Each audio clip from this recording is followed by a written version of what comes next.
Sure. Yeah, you put you guys where you normally are over there. Mic check, mic check. Good. Check, check. Mic 1, check. 2, 3. Check, check. Mic check 1 2 3. Mic check 1 2 3. 1, 2, 3, 4, 5, 6, 7, 8, 9, 10, 11, 12, 13, 14, 15. Check, Ugh. check. Check. Man, this booth makes me feel so small. It is tight there. I was just high up. Not really used to it. Yeah, it's funny. It's so long, but it gets crowded in here so quick. Right. It's really quiet. Main mix is at 0. We could turn ours up a little bit. Let me turn down our My heads. phone was quiet. Oh. Okay, I barely moved it anyway. Let me know if it's too loud on the headset. All right, Good. word. Bless you. No, it's just a cough. Oh, I thought you were sneezing. No, sounded like that.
Sanford was home to the rain for much of the better part of this week, and now we are back here for baseball. Christian Busse alongside Vic Maslia. Vic, so glad to have you back. It seems like we haven't seen each other in forever, but here's the story. Look, this game started on Friday. This is now the continuation. We've seen some moving parts here, it seems like.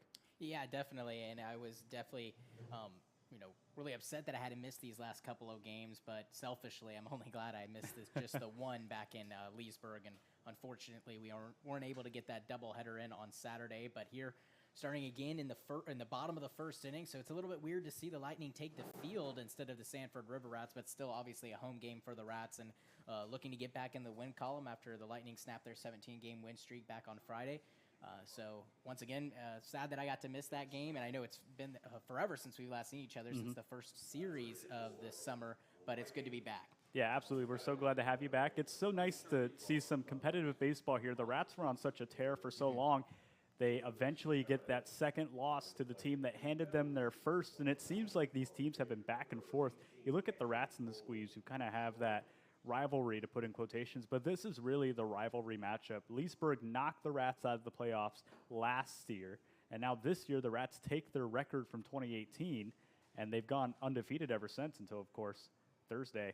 Yeah, and it just goes to show you what baseball is all about. A team could be at the highest of highs, and a team could be at the lowest of lows, and we've seen other teams struggle out of the gate in the Fcsl, including the Winter Park Diamond Dogs, but they've just won 2 straight games after just winning a couple beforehand. So it just goes to show you, Christian, that anything can happen, and the Lightning can come in, with 4 wins going into that last game and looking really hot, but they could have come in with 4 straight losses, and they still could have had a chance to beat the Sanford River Rats. So it really, anything can happen in baseball, and you saw that on Friday night, but I was watching, and it was a really good game, and it's just a spectacle to be seen. I mean, 17 wins in a row. I can't imagine the feeling you had being up in the booth to call those games, and seeing the team lose, it kind of brings them back down to earth a little bit, shows that they're human. July is where legends are born in the Florida League. Yeah. It's almost postseason time, Vic, and this is crunch time for both of these teams who are, with the Orlando Snappers, really fighting for this #1 seed right now. And it comes down to Stuart Puckett to lead off. A couple big names in the Rats lineup gone today. Braden Calise and Dawson Harmon are out of the lineup, and Puckett will be first up. Runners go, and they slide in safely. Some early aggression from Coach Litch. Runners in motion on the first pitch of the game, and they're going up against Lucas Perez, who's not the pitcher when this game first started back on Saturday. 5.90 ERA, 10 innings pitched. Puckett swings, and in for a strike. Yeah, this is his 6th appearance. I guess it's technically not a start, but he has 2 starts coming into this game, 0-1, 10 2/3 innings pitched. Puckett gets a hold of one down the first base line and around the bag, foul. And in those innings pitched, he's given up 4 hits, but 6 earned runs, 7 free passes, and 13 strikeouts. So he's just struggled a little bit, but has a really good arm and a lot of great potential. Stuart Puckett now, the 1-2, gets him to swing, and he's out of here. First strikeout for Perez, and the first out for the River Rats. And a much-needed one at that, too. I'm sure it's weird for Perez to come into this game out of the bullpen like he's warming up to start this ball game, but he comes in already in the bottom of the first and already 2 runners on and nobody out. So it's definitely good practice for him going back to school to come into these situations, even if it's almost manufactured. Lopez in the box, the extra hitter for the River Rats. And you're right, as a pitcher or really any player coming into this game, you have to kind of flip back into that mindset that you have back when this was played. As that ball gets towards the backstop, the wild pitch will score. And Cameron King back into the dugout. Yeah, Wroblewski just couldn't really hang on to it. Not the worst pitch at all from Lucas Perez. Maybe missed his spot, but it is a pass ball, and that's definitely the right call. Wroblewski had a chance to make the grab and just couldn't come up with it. Lopez on the 1-0, and as I was going back to, you have to get back in that mindset you were in, a week ago. They were, 0-0, 2 runners on. For Perez, he's got to think, all right, well, what was I doing? How am I sequencing this? How am I going to get through these innings when I'm already starting off the game in trouble? That's outside. Lopez draws a walk. Runners on the corners for the Rats. Well, he had a good mindset going into the Stuart Puckett at-bat, was able to get a quick strikeout, and unfortunately walks Xavier Lopez.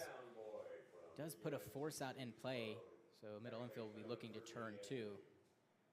But Rucco, being a second baseman's got some speed, so it's going to be tough to turn 2, and the Lightning will have to take any out that they can, even if that means sacrificing a run over there at third. Yeah, Anthony Rucco has been, you talk about sacrifice, a guy who's really extended his bat. If it generates an out, scores a run, he has kind of fit into the scheme. That's going to hit Rucco on the first pitch. It's just very interesting. Perez looked very locked in on that first at-bat to Stuart Puckett, and all of a sudden, a wild pitch, a walk, and now a hit by pitch.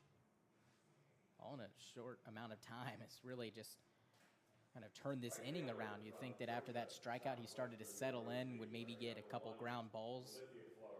That's not the case. Bases loaded, one away.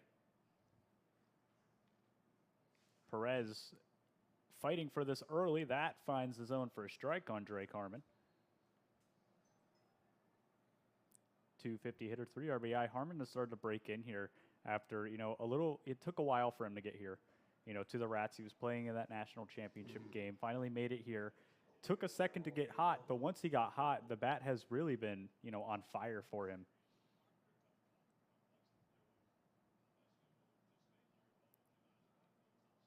On the 0-2. Taking up high.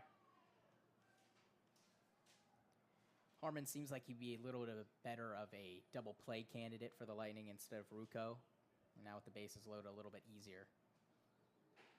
Yeah, that's going to even out the count, 2-2. You talk about wild pitch problems.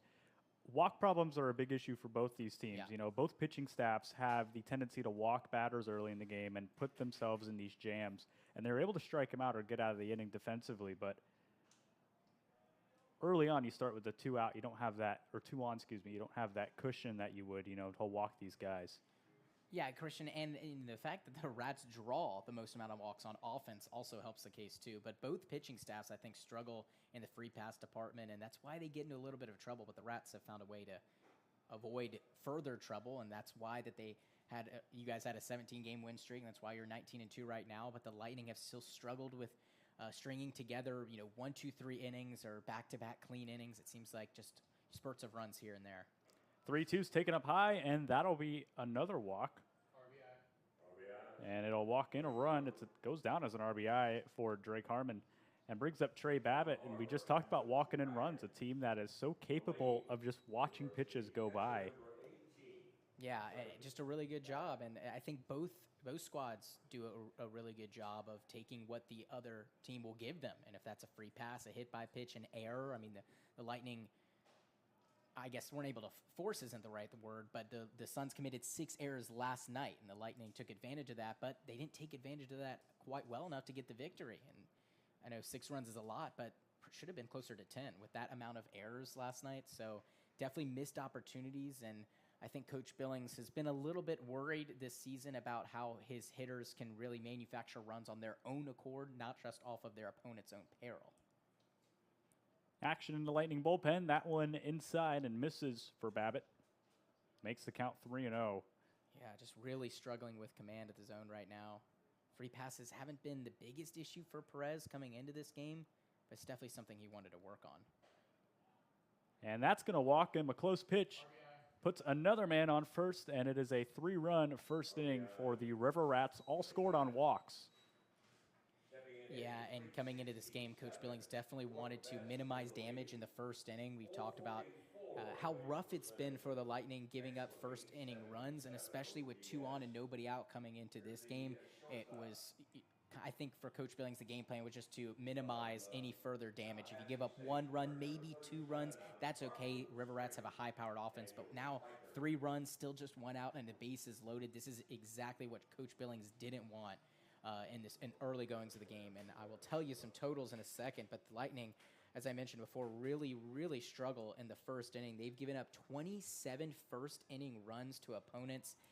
Just to put that in perspective, the second most is 19 in the 5th inning, then 16 in the 6th inning. But besides that, all of them are below 15 per inning. So it's right out of the gate, the starter's struggling. Coach Billings, after yesterday's game, he was telling me that he's just really trying to find guys that he can solidify for their starting roles. Only has, I guess, maybe 2 arms right now that are his go-to starters that can go out there, have good command of the zone, and get outs.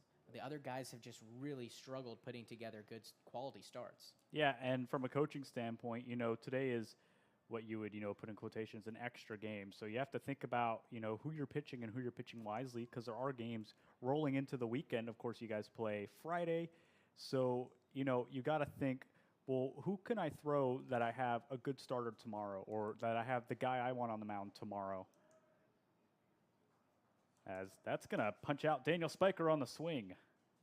And I've seen this before, even last night's game, where Lightning pitchers really have good command of the zone. At one point, we saw that to Stuart Puckett, and all of a sudden, 3 walks and a hit by pitch, and then another strikeout, and a quick strikeout too. It's just spurts of command here and there, and then they just go away.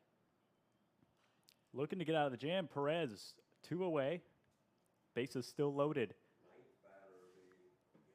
Manny Santana loads up in the box. He's got 7 RBI.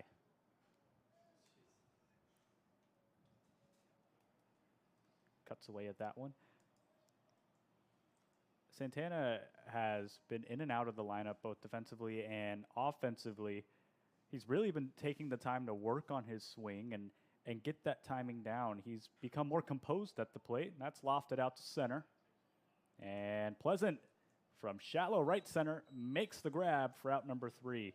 3 runs sacrificed here, so 3-0 game going into the top of the 2nd inning, but they were able to work out of it and give their offense a chance to step up. Yeah, and just unfortunate for the Lightning, but even though they gave up 3 runs, still leaving the bases loaded and getting out of it with not as much damage as that could have been done against a high-powered offense. It's pretty good for Coach Billings, so they'll have to take it. 3-0 Leesburg due up. We're back in a moment.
Three nothing in this matchup from Sanford, but the Lightning do not have a free pass here. Rylan Bosenhard on the mound. He's taking over for Trey Clinton, who started this game last week.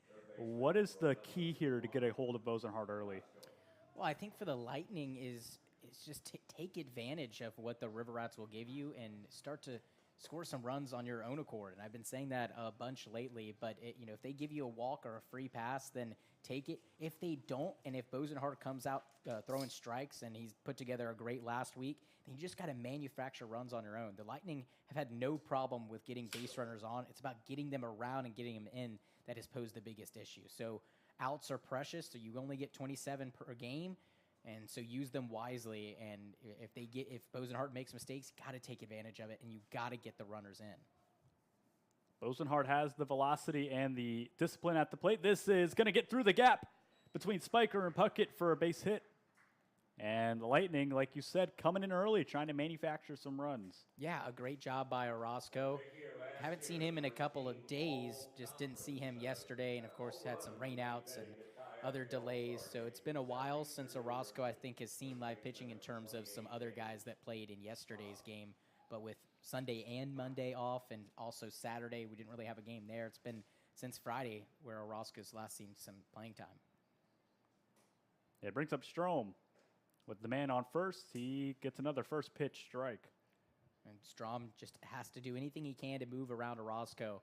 The Lightning, yes, they score a lot of runs. We saw 6 runs last night, but it's almost like they need to go back to the fundamentals of getting guys around, because those 6 runs, a lot due to the 6 errors from the Suns' defense and the pitchers giving up free passes as well. Not as many free passes as the Lightning are used to. A lot of strikeouts, actually, for the Lightning bats, which we're not used to. Here's the next from Bosenhard. It gets him to swing. Bosenhard has had a phenomenal past 7 days. He's had a phenomenal season. 26 strikeouts in 17 innings pitched. He's one of those key starters for the River Rats.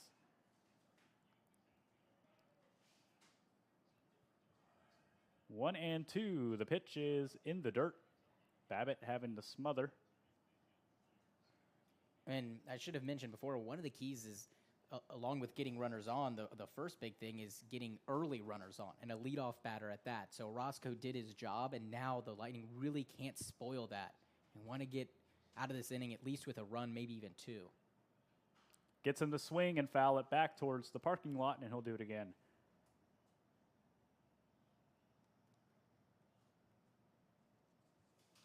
Bosenhard, you know, an early aggression from the Lightning is starting to shake up Bosenhard, I think, just a little bit.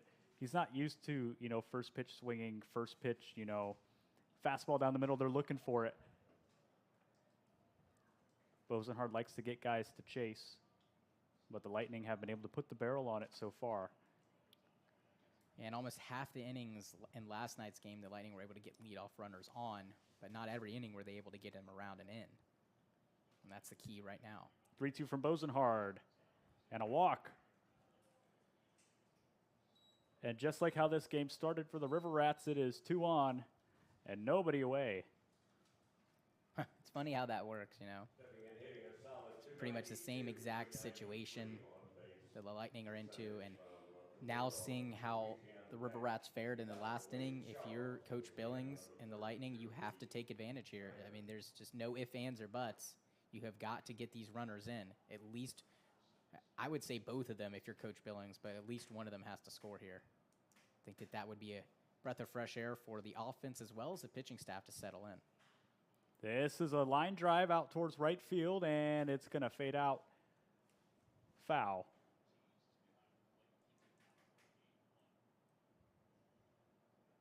Another early aggression from a Lightning bat, this time Snyder.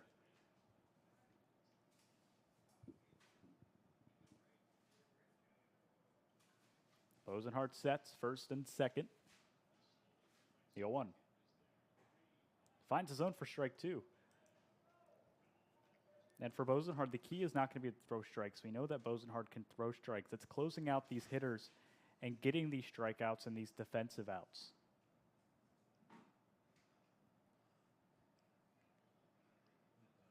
Bosenhard checks second. He's taking a good long look now. Fires. Popped up. Out of play. And in last night's game, the Lightning had 2 on with 1 out in the first inning, didn't score.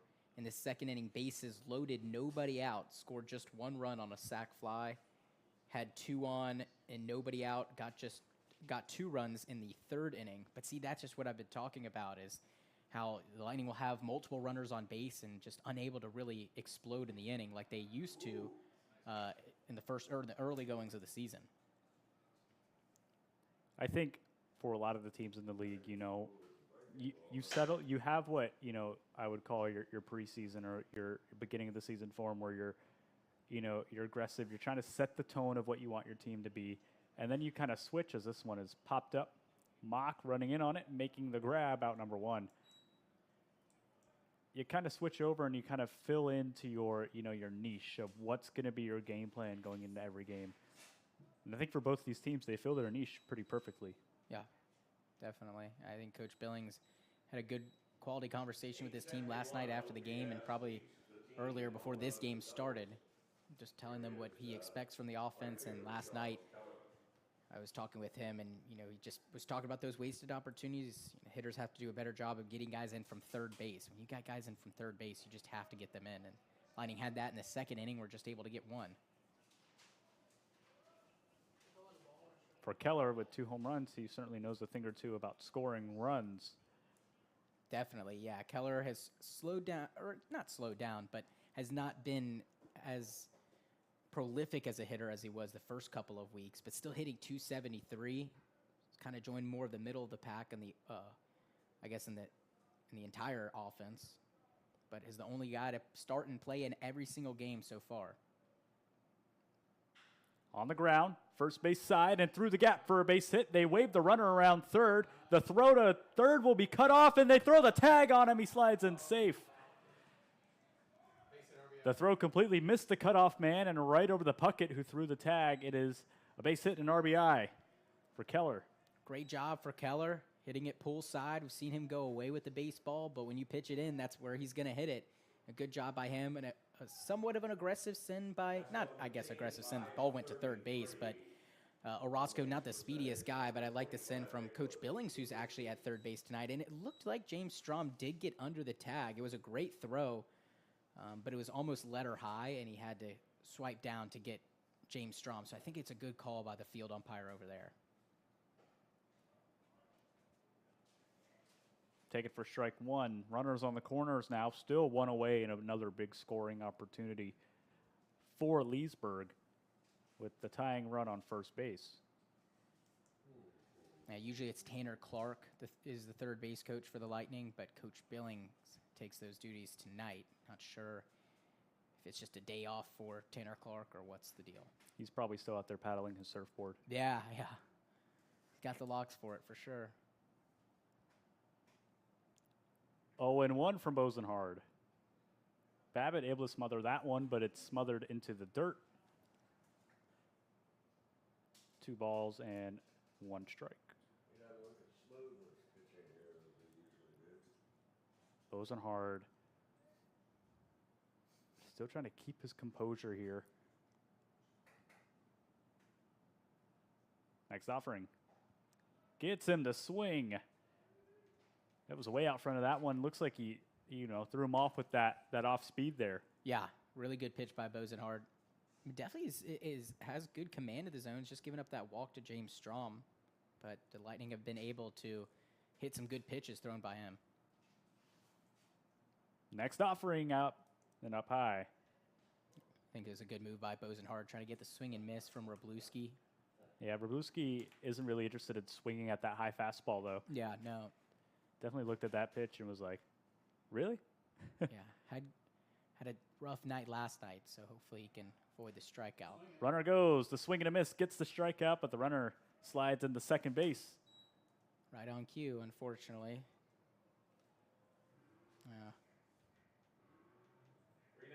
So yeah, Wroblewski didn't offer that fastball upstairs on the first time that Bosenhard threw it, but next time Bosenhard seemed to go a little bit more upstairs with it and was able to get Wroblewski to swing and miss. Yeah, moved just a little bit more inside, I think. It kind of, plays a trick on the eyes. You think it's going to break down in the zone. Maybe yeah, looks like a curveball coming in.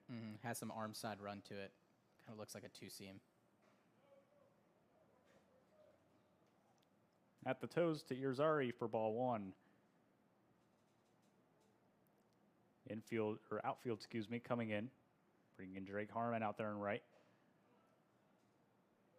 Mock also playing shallow from center.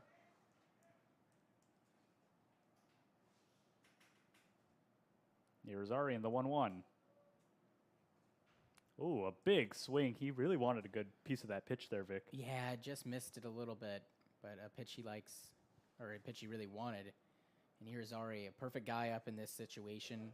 A couple runners on. He's always finding himself on base, and it's weird to see him hitting so far down in the lineup, usually either the leadoff or the 2-hole batter. The next offering is outside. Bosenhard started, 3 back-to-back first pitch strikes. And then from there, the counts just go a little wild on him, You start to get in those 1-2s or the 3-1s.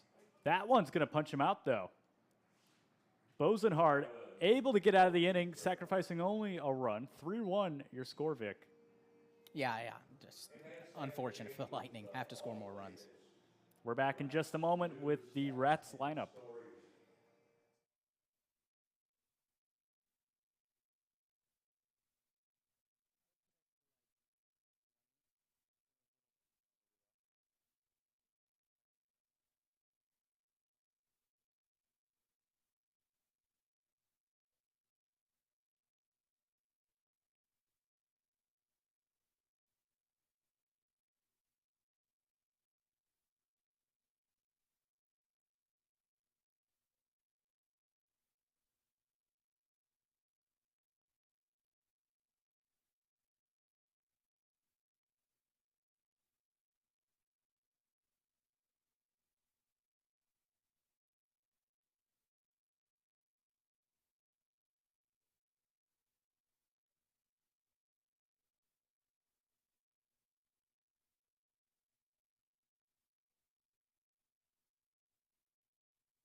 Bosenhard works out of the inning and only makes it a 2-run game now, 3-1 your score. We welcome you back to Sanford with Cooper Pittman up to the plate. Strike one. Yeah, just another wasted opportunity. You had 2 on and nobody out, and only able to scratch across just 1 run. Got to give it to Bosenhard, doing a really good job of getting out of a jam. But that's just another instance where Coach Billings gets frustrated with his offense, being able to get runners on so easily. Just, the first 2 guys get on like nothing. A base hit and then a free pass, as I said before, taking advantage of the pitcher's mistakes. And then Bosenhart just settles in, and the Lightning only have 1 run to answer. Not in this hemisphere. Already an 0-2 count from Bosenhard. The next offering inside, that was Perez actually, not Bosenhard. I was just thinking, about pitching when you said that. And you're right, Jesse Litch also, tries to pound into the heads that walks are the main issue here. That's going to go in for a strike on Pittman. 2-2. Yeah, the free pass, that's just gifting runners to the other team. It's just so crucial to avoid them. Pittman goes around and strikes out. Nice pitch by Perez, and Pittman just not able to hold back that swing. That pitch too enticing to not offer at. Yeah, he was thinking about swinging at it. It started to run up high on him. He was already over the plate when that ball came up at him. Yeah, and I like Perez. The second to last pitch went on the outside corner to get a strike, and then kind of went up and in a little bit on Cooper Pittman. So just changing where he sees that baseball. Gets Cameron King to lead things off and swing at the first pitch. A lot of aggression from King this past month. He's gone from being a guy who gets a lot of walks to a guy who could really put a ball in play. 2 strikes on King.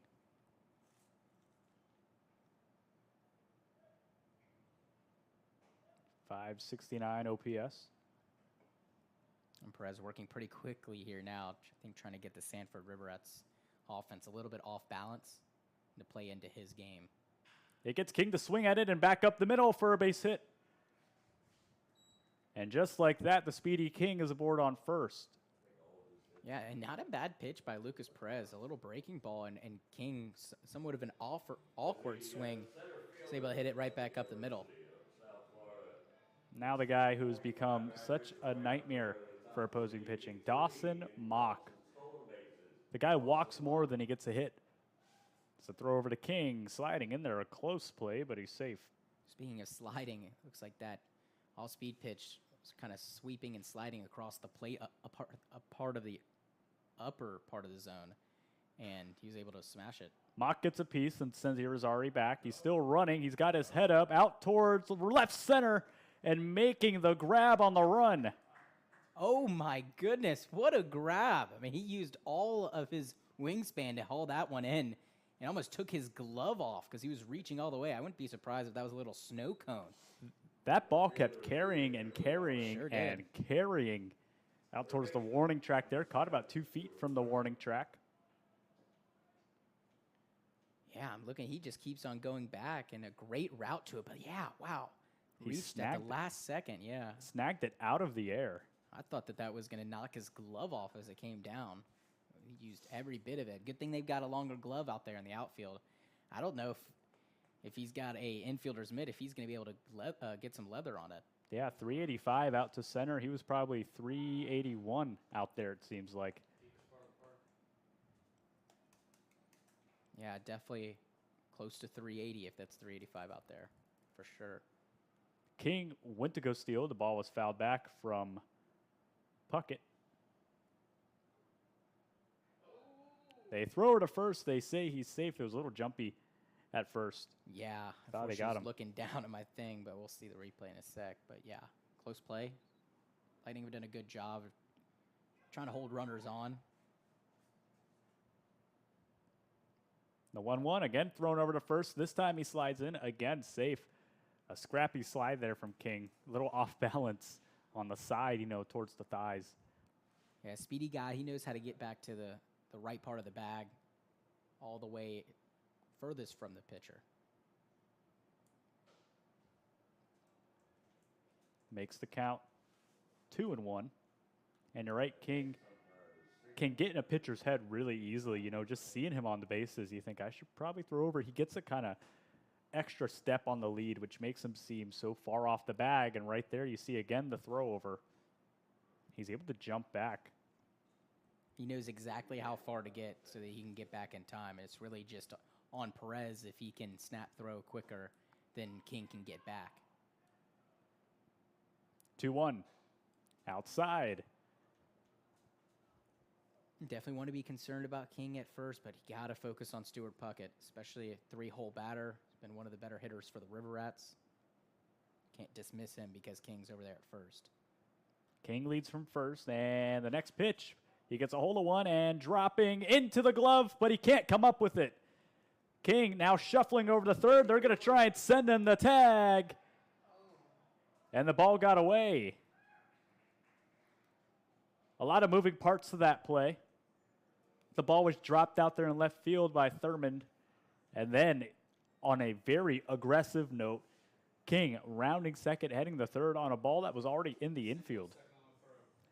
Yeah, it'll be a single. A tough play for Thurman. I think he'd probably tell you that he should grab it, but they got to have that out at third base. And I think Orozco did have the ball at one point, and then it just popped out. But not the best throw from the middle infield. Lopez pops it up high. It's Pleasant who gets called off by the right fielder, Keller. And that crucial third out there in what was turning into a dangerous situation for Leesburg. Yeah, and they needed that last out, and they should have had the out at third base with King trying to get a little greedy, and probably should have had the out in left field. I think Thurman, if he takes a better route, would have gotten to it. But nonetheless, no harm, no foul. It is 3-1 still as we go to the top of the third inning. We're back with Leesburg in a minute.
Just like that, the Lightning back up to strike. 3-1 your score. Pleasant leads off. It was a good start for the Lightning last inning. Drew the walks, able to just work Bosenhard's pitch count and really stress him there and, get as much as they can out of him. Yeah, a couple really good base hits from Orozco and Keller. Just another wasted opportunity, I think, that Coach Billings would agree with. And need to be able to get more than one run if you're the offense. Let the pitcher kind of settle in a little bit here. Still down 2. 0-2 count. And it's up high on Pleasant, who's had a pleasant season, 272, 10 RBIs. Yeah, definitely a sneaky batter for the Lightning as he strikes out there, but doesn't strike out all too often. That was just his 12th.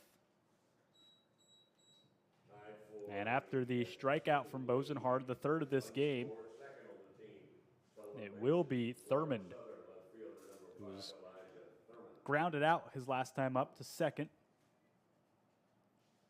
Kind of poked one off opposite field. That gets in the swing and way out front of it. Really good breaking ball by Bosenhard. Started on the inner half and finished low and away to Thurmond. Looks like a strike the whole time and was not able to hold back that swing. Bosenhard already winding up and firing, gets him to pop it up for strike 2. Out of play.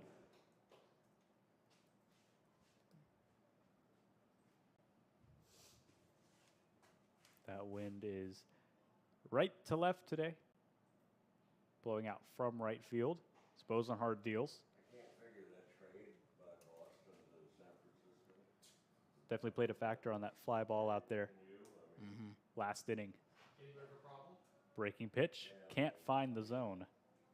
Addition by subtraction? Still 2 strikes. The count runs 2-2. Bosenhard fires. Misses the zone again. He is having trouble with that fastball finding the middle of that zone. Right, and we just see spurts of really good command, like that bat to Pleasant, and see some at-bats like he had against James Strom where he drew the walk, and another walk here. So both Perez and Bosenhard struggling a little bit with consistency in between different at-bats. You see walks here and there. We saw a hit by pitch from Perez, and then see a couple base hits off of Bosenhard, and then a couple of strikeouts from both of these pitchers. Yeah, it seems like today for both pitchers, just the right mix for walks and strikeouts for both these offenses.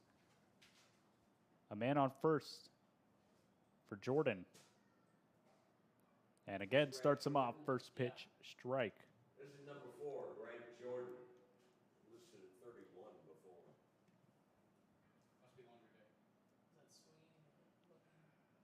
Runner goes from first. Here's Babbitt's throw down. It's not in time. He slides in. He comes off the bag, and they punch him out. It was a late jump from Babbitt behind the plate, but he was able to make the throw, and for Thurmond, just sliding right past the bag. Yeah, and unfortunately just probably started his slide a little bit too late and came in hot and was unable to maintain a hold of that bag. Look at it again real quick. 1-1 pitch gets him to check his swing. They ask if he went. They say he did not. And yeah, just, for Thurmond, just a tough mistake, to slide through the bag. He would have had the stolen base. Pokes one. Lopez gets a glove on it at first base. He runs it in. Bosenhard tags the bag for out number 3. They were able to hold Leesburg back scoreless this frame. We go to the bottom of the third. And we're back in a moment.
Back here in Sanford on a still close game. 2 runs separate the Leesburg Lightning and the Sanford River Rats.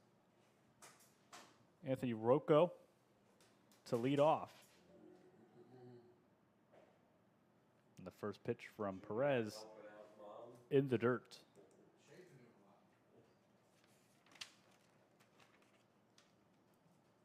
Rocco came into this lineup to fill in for Spiker as he pops one up right field. Both coming in on it. It's Pleasant to call off Keller at the last second and leap out in front and make the grab. I think Keller was playing pretty far back in right field. And he's done a good job in right, not like any glaring mistakes or issues, a couple of balls that he's batted around, but he has struggled at times with just seeing the baseball off the bat and take some interesting routes, has struggled when there's a sacrifice fly opportunity getting behind the baseball and being able to grab it and then take a crow hop or two and fire home. So that's something that I think he's definitely probably trying to work on, but Coach Billings likes to have him in right pretty much every day. Had the day off in right yesterday, still was an extra hitter. But I think if that's the one thing to work on, it would just be taking better routes, getting behind the baseball if you need to throw it home or throw it to third. Those are really crucial moments of the game. Drake Harmon in a 1-1 count. Checks his swing. They say he went around. And yeah, you're right. Defense, you know, when both these teams are hitting so well, defense is where you're going to have to rely on it. When the pitcher's walking a ton of guys, and there's clear control issues there, the defense has to be, you know, on standby there. Drake Harmon striking out, looking. But, yeah, we've seen Anthony Rocco make some good run-saving plays. We've seen Braden Calise, who's not here today, make some great run-saving plays when the pitcher gets himself into a bases-loaded jam. Yeah, and Perez doing a little bit better of a job of pitching in the zone, finding his command, getting a pop-up in that last strikeout. He had 3 straight pop-up or flyouts to the outfield before that last strikeout. So good to see him getting the ball in the air. Not good to see that. Yeah, breaking pitch got away from Perez and broke right into Trey Babbitt. Yeah, just when you start to think that Perez is building that consistency, another hit by pitch. That spoils another 1-2-3 inning potentially for the Lightning. Puts the force at first and second for Daniel Spiker. Back in the lineup after an injury back in DeLand a couple weeks ago. Fouls it back.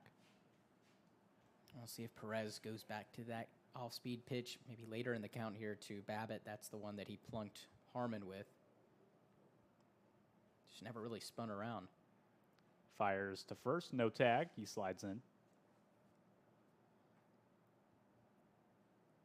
Perez has got to keep these runners honest for the Rats. They are very aggressive on the bases, and I think he realizes that. That's going to plunk into Spiker. Back-to-back hit by pitches. And I think that one looked like it was the fastball and just kind of dead red towards Babbitt. Didn't have any really movement at all and just lost the grip of it. From Palmyra, Pennsylvania. It calls for Manny Santana. 2 on, 2 away.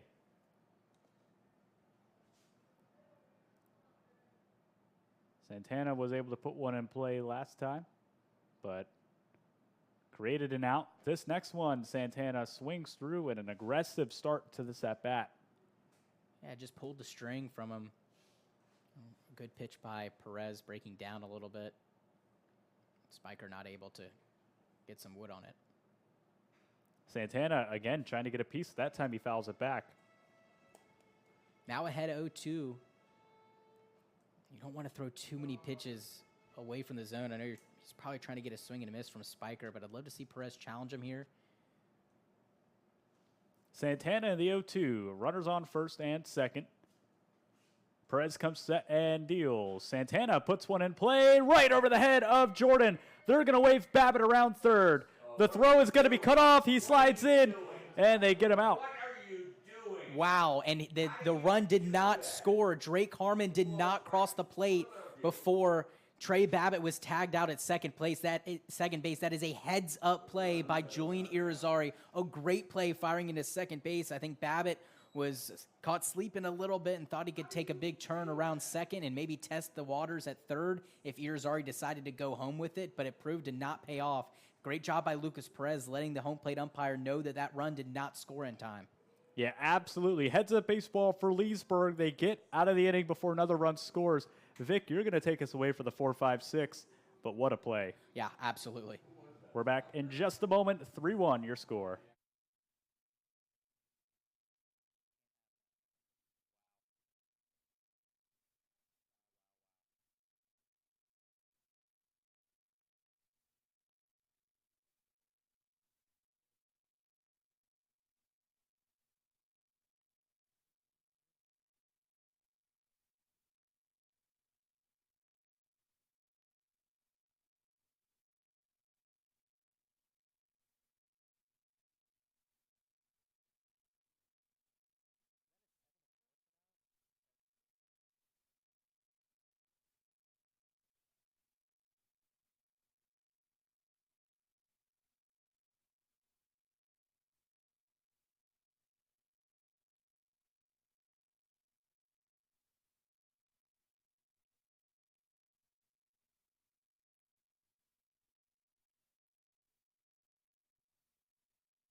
Back here in Sanford, 3-1 your score. And, Vic, you've been able to call a lot of play-by-play because of, the delays and you being out of town. So I think it's only right that you get to call the middle of this game. So, Vic, take it away. Yeah. Thank you. I appreciate it. Once again, was sorry to miss that game on Friday. It was a doozy, but glad that you got to call it. It was a really good game and listen to it. Of course, you sounded great, and the Lightning looked really good. So firing on all cylinders on that Friday game, and not a lot of other guys I'd rather have besides you there. Well, if you're going to keep complimenting me, you can call the rest of the game. No, I appreciate it. Cole Bullen at the dish for the Lightning. It's a 3-1 game. Would have been 4-1, but mistakes by Trey Babbitt on the base pass. Getting a little too wide of second base. I can see the thought process is there with Irizarry maybe firing, getting ready to fire home, taking a big turn, maybe thinking about going to third if he does go home with it, but can't stray off the base that much. Flown into left field, laying out for it, and grabbing it is Cameron King. Oh boy, what a grab there as that ball was dying in on him. Just some great defensive plays out there in the outfield. You see that long fly out there at 380 towards center field. Then you see that heads-up play last inning to get the runner out at second. And now Cameron King ranging all the way in the foul territory and laying out for it. Yeah, and with him laying out, maybe saves a two-bagger from Cole Bullen, who's pretty speedy, but nevertheless would have been a base hit anyways. And this one is hammered into center field, but Dawson Mock is there. One pitch takes care of Juan Orozco, and all of a sudden 2 down quickly. Well, you can see where the Lightning's head is at. Aggressive. First pitch, deep fly out to center. You got working the count a little bit, but still a pretty nice fly out to Cameron King out there and left. They're coming up swinging. Definitely wasting no time. I think that's probably what Coach Billings is talking about. Instead of sitting in counts and trying to work at bats, if you get a good pitch to hit first pitch, why not take it? James Strom not going to take that one as it floats up and away.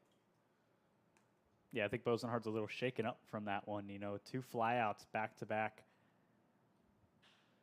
Hitting to center again, Dawson Mock. Can of corn for him. He'll grab it.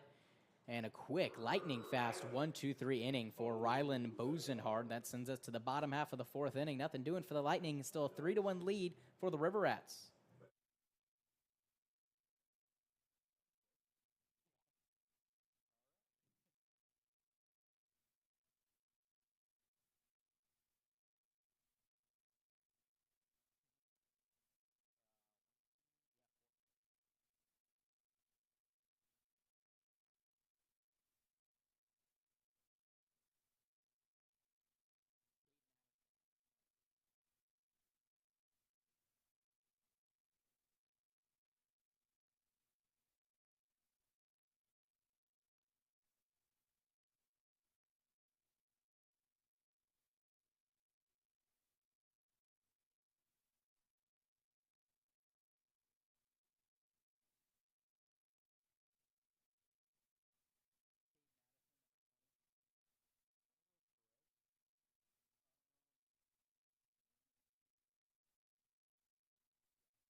Welcome back. Bottom half of the 4th inning. A really quick top half. Just 6 pitches took care of the meat of the Lightning order.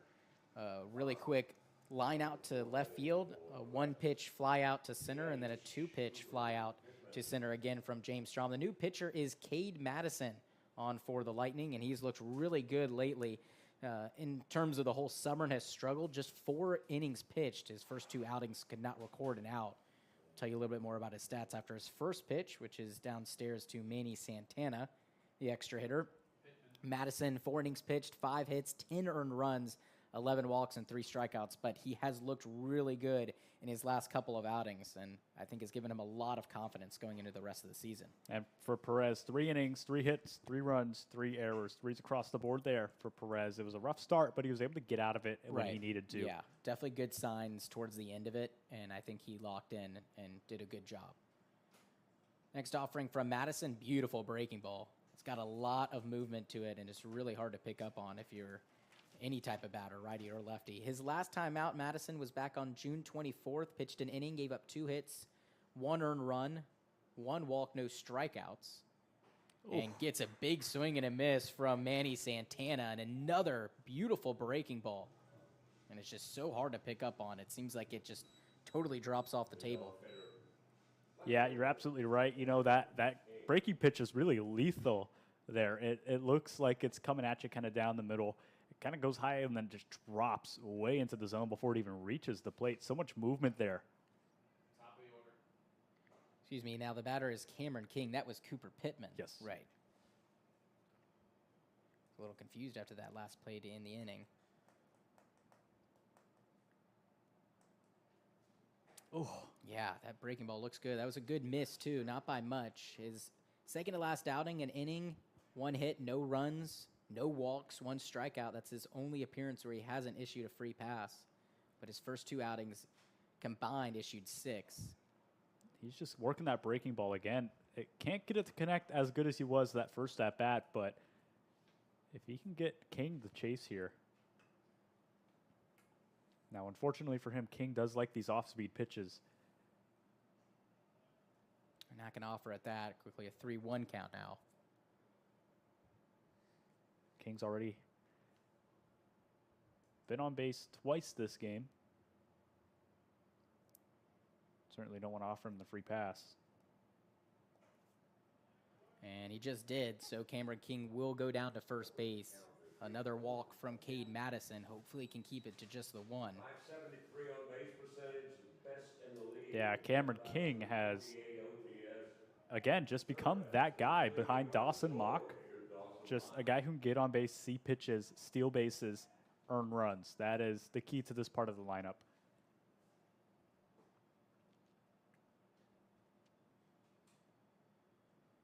Snap throw down to first, but in there is Cameron King. Already has a stolen base and scored on the pass ball back in the first inning.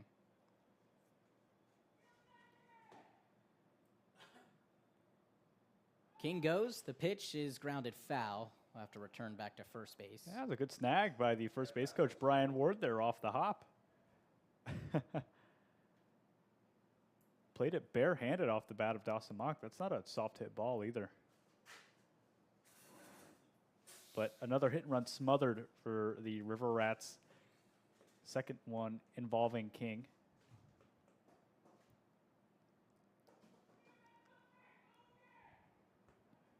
And we're still really worried about King over there at first. At a certain point in time, you just got to start focusing on the batter. King's going to do his thing. You have to put some trust into Wroblewski that he can maybe throw him out at second.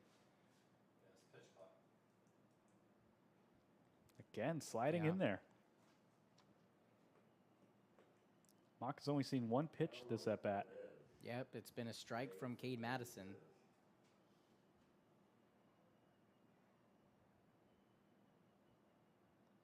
King goes, pitches upstairs. The throw down is a strike. The tag, he's out.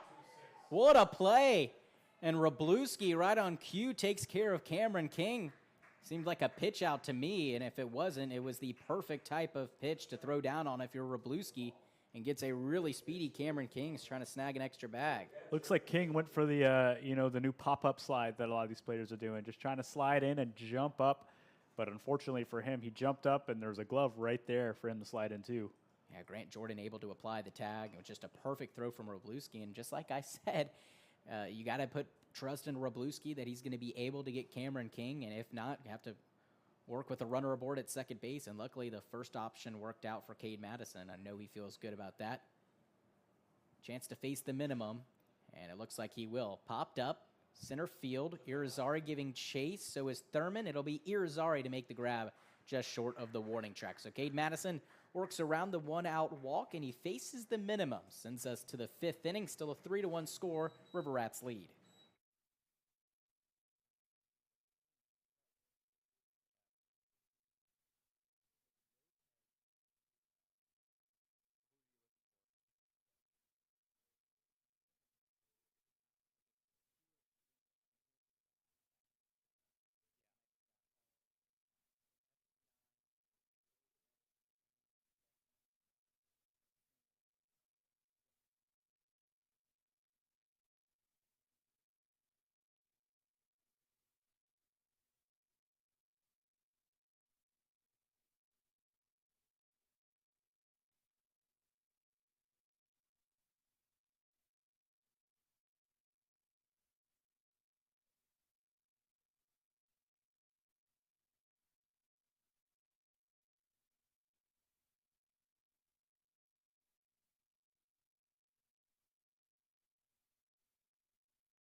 Reed Snyder leads things off for the Lightning in the fifth inning. Still out there for the Rats is Bosenhard.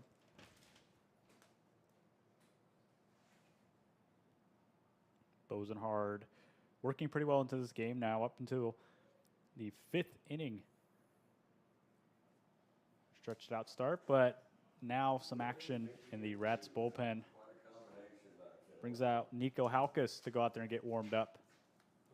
So we'll see when he'll be called upon. Hopefully for the Rats, Bosenhard can eat up a couple more innings. At least maybe one more. Be definitely a quality start, just giving up the one run. And shut down the Lightning bats in back-to-back innings. Face the minimum in the third, a 1-2-3 in the fourth. Next offering to Snyder. Let's see if he checked his swing. Yes, he did. After Snyder, it's Keller. Back-to-back games batting in the lower part of the lineup for Charlie Keller. Batted seventh last night against the Suns. Next one is an off-speed, misses away.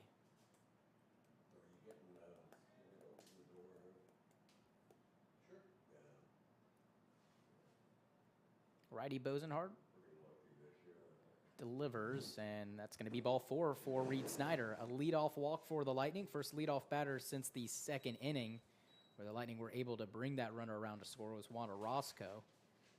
He led it off with a base hit. This time Snyder with a walk, and it brings up Charlie Keller. Yeah, another leadoff walk, this time for the Lightning. Bosenhard, you could see that those sort of signs of wear and tear there now. 5 innings into this game, he was already struggling with command.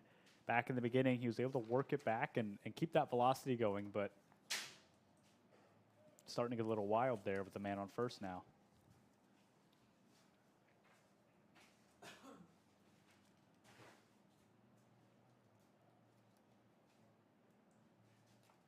Snap throw to first, and in there safely is Reed Snyder. Snyder took about a week off, a little over a week, about 10 days actually, due to some arm soreness. Plays a mean third base, and he makes some good throws, and I think his arm just is catching up to him. But he sat out for at least 5 or 6 games, but 10 days total. And yesterday put together a pretty good game. A base hit, a walk as well, scored a run. A good return for him. But once again, not playing at third base. Bosenhard keeping his eye on him as he fouls that one back. Excuse me, Snyder did play third base last night, is not playing tonight, so I think Coach Billings is going to use him sparingly over at third, but trying to keep his bat in the lineup almost every game. And at the dish, Charlie Keller, mentioned before, he is the only Lightning player to start and play in every single game leading up to tonight. 22 for 22. Ryan Jenkins, who's also not in the lineup in this game, has played in all 22 games, but has started 19 of them. And we've seen him used more and more later in the game as a pinch hitter. Probably will see him, considering that he's played in every game beforehand, later tonight. Another throw to first, this time pretty close. Seems like Bosenhard and Madison, Perez, all the three pitchers that have pitched so far, are concerned about the runners on the base pass. This is a close game. Pretty low-scoring game at that. Keller hits a ball to center field, drifting over is Dawson Mock, and he grabs it for out number one. Long-ranging grab for Mock, pretty much in left field at that point. Showcasing that speed. Him and King kind of run that outfield, and Harmon over there in right. Great at backing up Lopez when he needs to. And besides that walk to Snyder, that's now 4 retired via a line out or a fly out.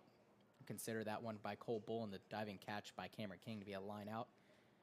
And after that, 3 straight putouts with a fly out to center field for Dawson Mock. First pitch misses to Nick Wroblewski, struck out back in the second inning. That's now 4 straight strikeouts for him going back to yesterday's game. Came out of it and was pinch hit for by Trey Kraft, but struggled in yesterday's game and looking to put together a better one here after his first at bat. Another one misses away. After Wroblewski, it's Irizarry. And this is a very balanced order for Coach Billings. You got Irizarry, Keller, and Wroblewski, and Pleasant at the bottom of the order, all really good hitters. And the top is just as good. Yeah, Leesburg does a great job at spreading the power out and the contact out throughout the order. It's not, your typical, you get to the bottom of the lineup, that tends to be those guys who aren't producing a lot. This is an order that produces throughout the lineup.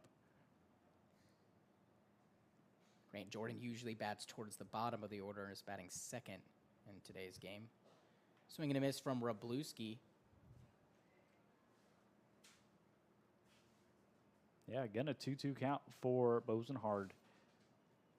Still that guy on first. He's still lingering. I think he's kind of sitting in the back of Ryland's head right now.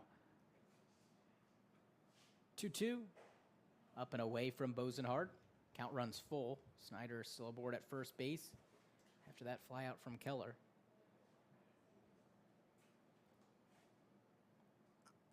Just counting 2 groundouts from the Lightning.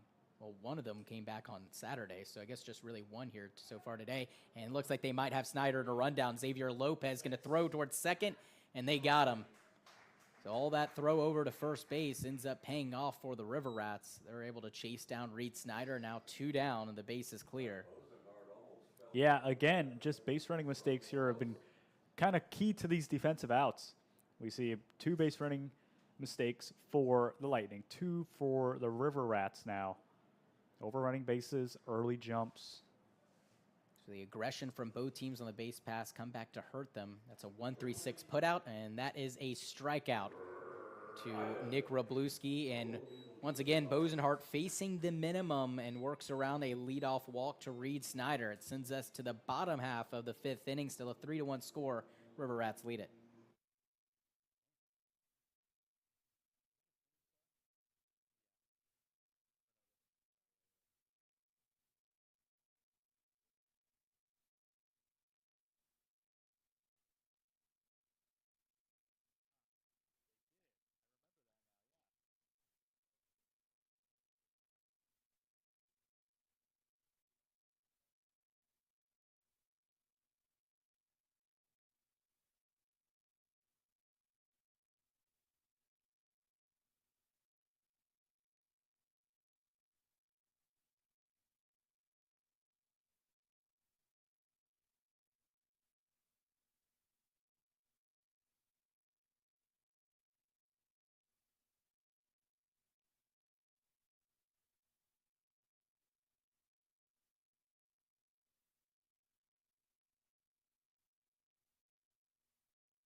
Welcome back to Sanford Memorial Stadium. 3-1 lead for the River Rats. Cade Madison back out there for the bottom half of the 5th inning.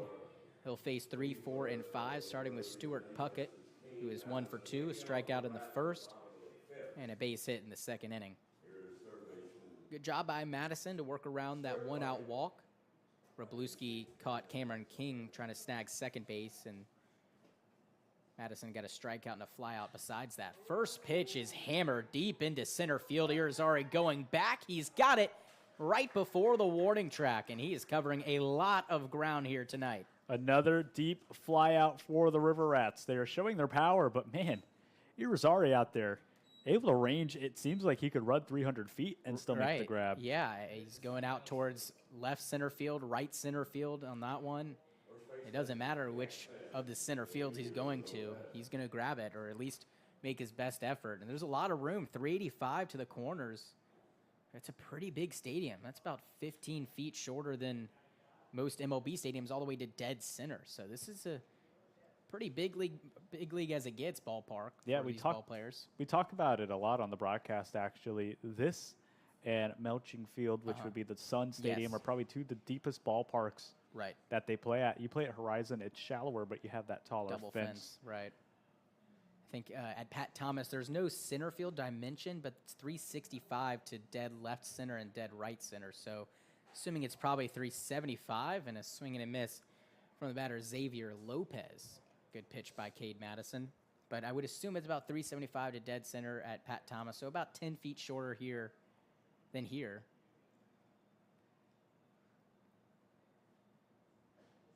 That ball, if it was hit at Pat Thomas, might have gotten out of here. Both of those baseballs that Irizarry's tracked down. I was going to say, both of those balls were so deeply hit. I mean, again, 5 feet from the fence basically there. Madison deals, and that is absolutely punished into right field, but it's drifting foul. I think that he caught it a little too close to his hands. It looked like it was harder hit than it actually was, and it was about 15 feet short of the wall. Yeah, Lopez's bat speed is no joke. He's been pulling balls. He hit a home run there against the Winter Park Diamond Dogs in that last series against them. Pretty much the exact same spot, exact same pitch, and swing very similar. So he hopes to straighten one out and just gets a piece of it, and also gets a piece of Wroblewski, who's okay. Count runs full now, 3-2. Anthony Rucco on deck. Lopez so far 0 for 1. A walk back in the first, came around to score. So last runner to score for the River Rats. And nowhere near from Cade Madison. Another walk, another one-out walk for the right-handed pitcher.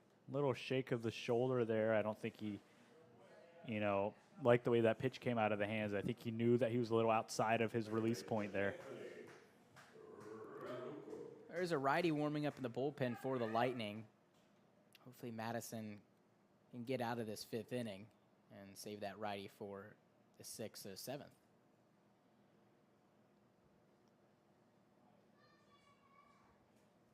Decent lead for Lopez at first. He stays put.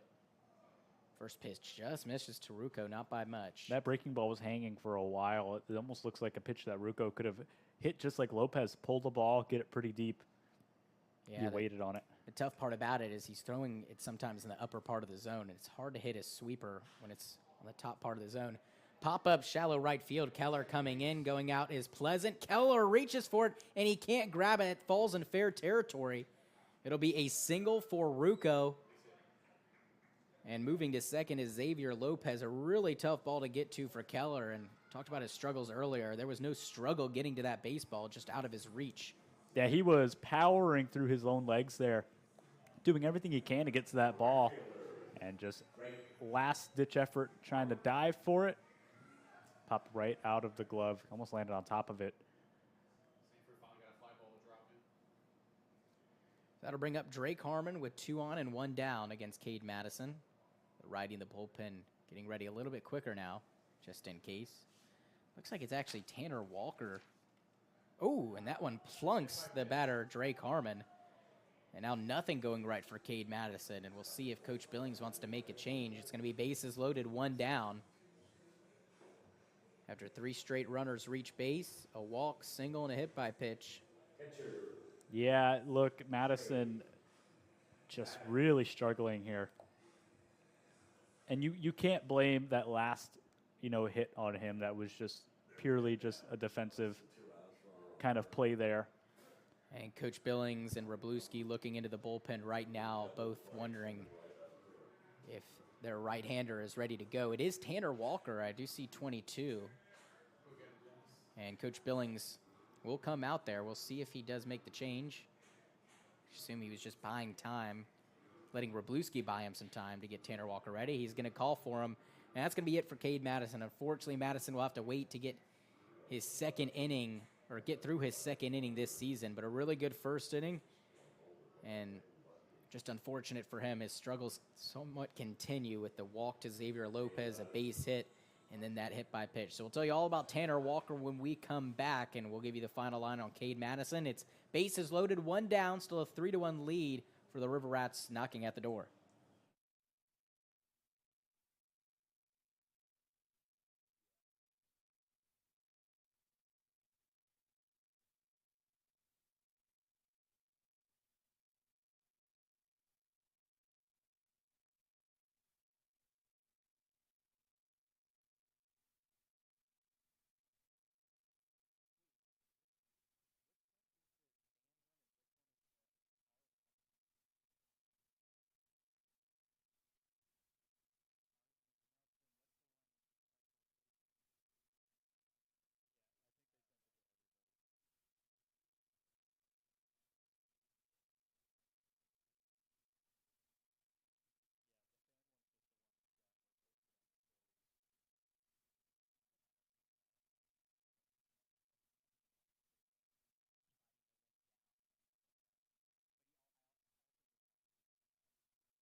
Welcome back. That new pitcher is Tanner Walker for the Lightning, and we have not seen him since June 23rd, so good a bit of time off. He's made 4 starts through his first 5 appearances, so interesting to see him come out of the bullpen for Coach Billings. But Tanner Walker struggling so far this season, a 7.71 ERA, 0-1 in his 5 appearances, 9 1/3 innings pitched, 13 hits, 8 earned runs, 7 free passes, and 6 strikeouts. His last time out on June 23rd, pitched 3 1/3, gave up 4 hits, just the 1 earned run, a pretty good start for him, and had no walks, 4 strikeouts. So hoping to repeat that same success on June 23rd, but into a tough situation here. Bases loaded and 1 down for the batter, Trey Babbitt. Yeah, he inherits a lot of runners here. Bases loaded, like you said. Just got to try and get out of this inning. He's only got 1 away.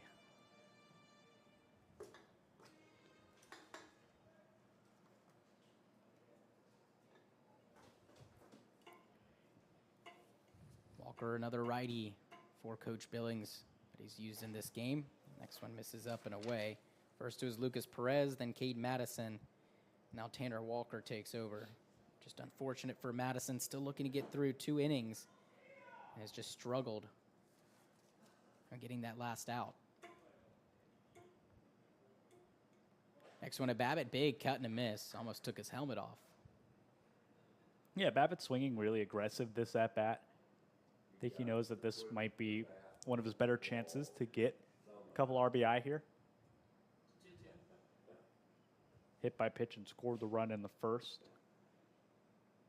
Walker deals, and a swing and a miss. Went upstairs with a fastball and gets Babbitt a little bit late on it. 2 down, and the Lightning 1 out away from getting out of this jam. And what's nice for Babbitt is he goes in the books 0 for 1 because the last 2 did not count with the hit by pitch and the walk. So he looks back on this day, at least in the books. Only go for one. Daniel Spiker will bat, a shortstop for the River Rats. Another guy who got nailed his last time up, and high and inside for strike, or ball one, excuse me. The good thing about Madison as he departs, that was the longest that he's pitched in an outing, an inning and a third. Was able to get that one out to start this inning, and a crucial one out from Stuart Puckett. Just makes Tanner Walker work a little bit less, just 2 outs instead of 3 with the bases loaded. Yeah, an early 2-0, though, on Daniel Spiker, who after his last at-bat is just eager to get a hit. Ooh. Next one misses again. It's 3-0. Nowhere to put Daniel Spiker. Spiker was the one to make that mistake rounding second base. Irizarry threw him out. All of the runs for Sanford have been scored off walks. Called strike. Walker back in the count. If this run scores, it would be run number 4, scored off a walk. And, you know, for Leesburg pitching staff, not really what they were looking for in this game. Yeah, I can't have that. 3-1, nowhere near. Misses with the off-speed pitch, and the Lightning walk in another run. A pass ball scored Cameron King back in the first. And then it was a RBI walk from Drake Harmon and Trey Babbitt to make it 3-0. And now an RBI walk from Daniel Spiker makes it 4-1. So Manny Santana will hit. He also has the bases loaded and 2 down. The pitch is lined into left field. Might drop, and reaching and grabbing it is Grant Jordan, taking it away from Eli Thurman. Would have been tough for him to grab it. So the River Rats pick up another run. They extend their lead. It's 4-1 as we head into the 6th here in Sanford.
Top of the 6th inning, now a 4-1 ball game after another RBI walk from the Sanford River Rats, and now pitching for Sanford will be Nico Halkus.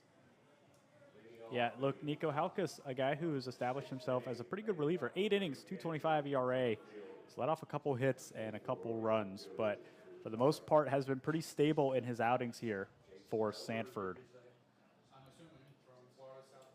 A lot of goose eggs thrown up by the River Rats pitching staff after that 2nd inning. 3 straight scoreless for the Lightning bats. It's Irizarry to lead things off in the top of the 6th. First one gets away from Babbitt, the catcher. Halkus, the first reliever to come in for Bosenhard. Give you the final line on him. 4 innings pitched, 2 hits, 1 earned run, 3 walks, 4 strikeouts.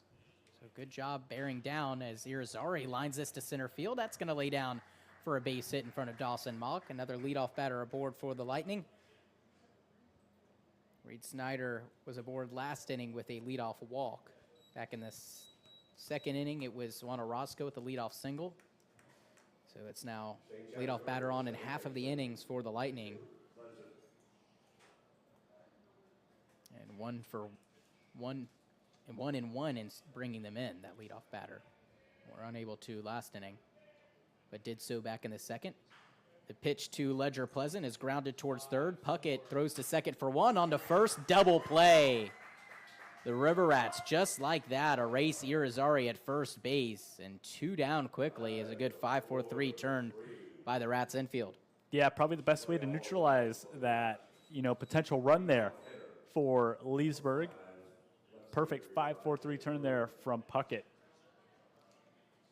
Another opportunity for a River Rats pitcher to face the minimum. Snyder was thrown out at second base, a 1-3-6 as they got him in a little bit of a pickoff. It was Bozenhard to throw back to first, and Xavier Lopez tossed it to Daniel Spiker, who applied the tag to get Snyder out. And Bozenhard would go on to get a flyout and a strikeout last inning. And bases clear with 2 down for Eli Thurman, the top of the order.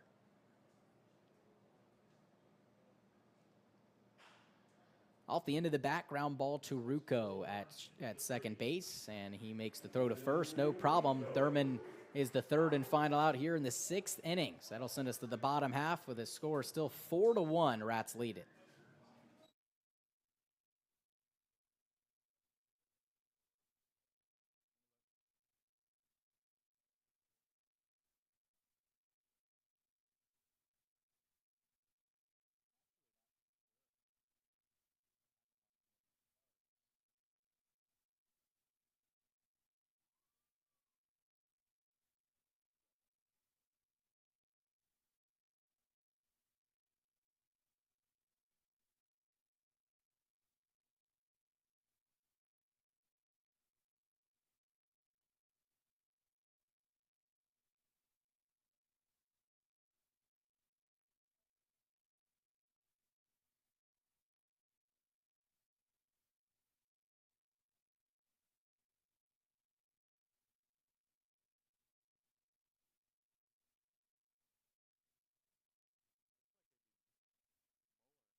Welcome back. Bottom half of this 6th inning. Nothing doing for the Lightning Bats. The River Rats trying to extend their lead. It's Jake Mueller, first time for the River Rats and first game for him, right?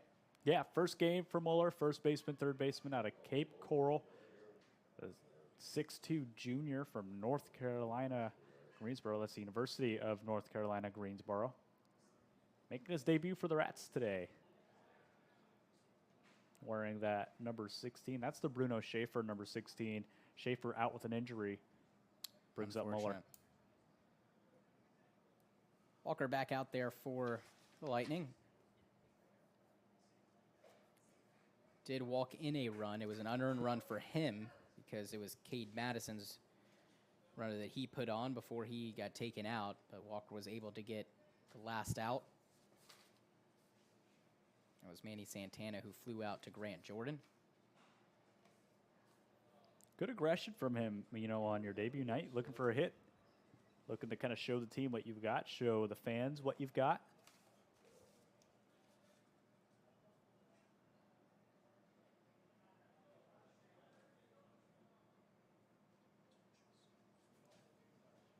Walker ready. So is the righty batter. Here it is. Way too high from Walker.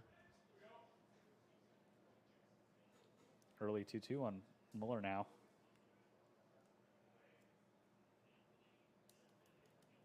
And Infield pretty straight up, outfield fairly shallow, especially your Azari in center. 2-2. Just gets a piece of it. Yeah, I got lucky that he was able to get the barrel on it that time. That would have been a swinging strike. And, yeah, just slow swing, slow pitch coming into the zone. Had the weight on it a little bit.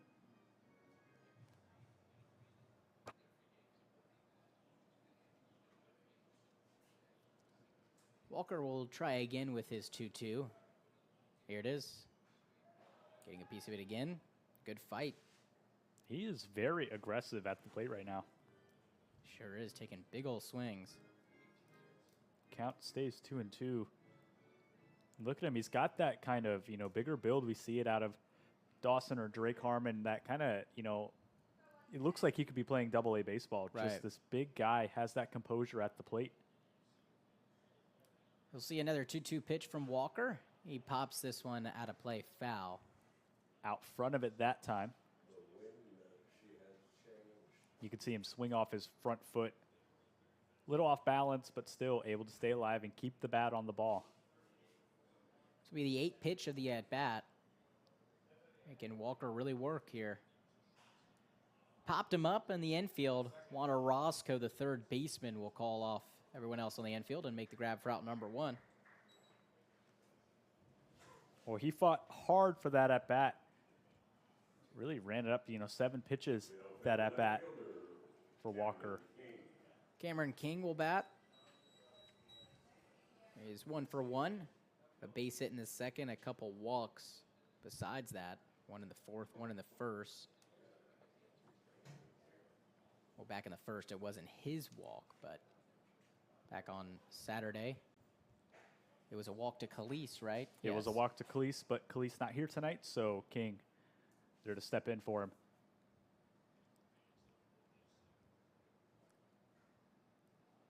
He's able to float a single back in the 2nd inning. He pops this one into shallow right field. Coming on is Keller. Going out is Pleasant. It's going to be Keller. And that would have been a fair ball if he dropped it, but he does squeeze it for out number 2. That was a scary play. You've got the second baseman, the first baseman, and the right fielder all coming in on a ball at the last second getting called off. You have to really, on a snap, react to that. Take a step back if you're the right fielder. Say, okay, Pleasant has this ball. Dawson Mock, the center fielder, will bat with 2 down. Back-to-back flyouts for Mock. He has been swinging away here. Just can't get anything in the gap. Good breaking ball from Walker. Mock is 0 for 2. A couple flyouts to center and a walk back in the 1st inning. That was back on Saturday. Did score in this 1st inning today. Next offering, called strike. Quickly down the count. Breeze blowing directly out towards center field now. Yeah, that wind shifts a lot here in Sanford. I tell everybody who comes here, that wind might start blowing out right field to left field by the 8th, 9th inning. It's blowing out towards center or even blowing the other way, left to right sometimes. 1 ball, 2 strikes. Been a pretty quiet night in terms of the offense. 3-spot put up in the 1st, but it wasn't fireworks by any means. A lot of walks from Lucas Perez. Pass ball as well that scored one of those runs. The next one is fouled away. Yeah, Mock was looking for a piece of that one, most definitely. We've seen some hard-hit balls, but Irizarry's tracked down a lot of them. Yeah, and that wind has also played a factor, too. You talk about wind. Kind of blowing out from right field. It's still blowing in on the ball and giving it a headwind, so not a lot of push out like it is now, but has killed 2 very deep fly balls. Ground ball. Orozco gloves it at 3rd, makes the throw, but it's not in time. What a play from Orozco, and he's been a really good glove at 3rd base. And with Mock's speed, unable to gun him down, but he had no chance.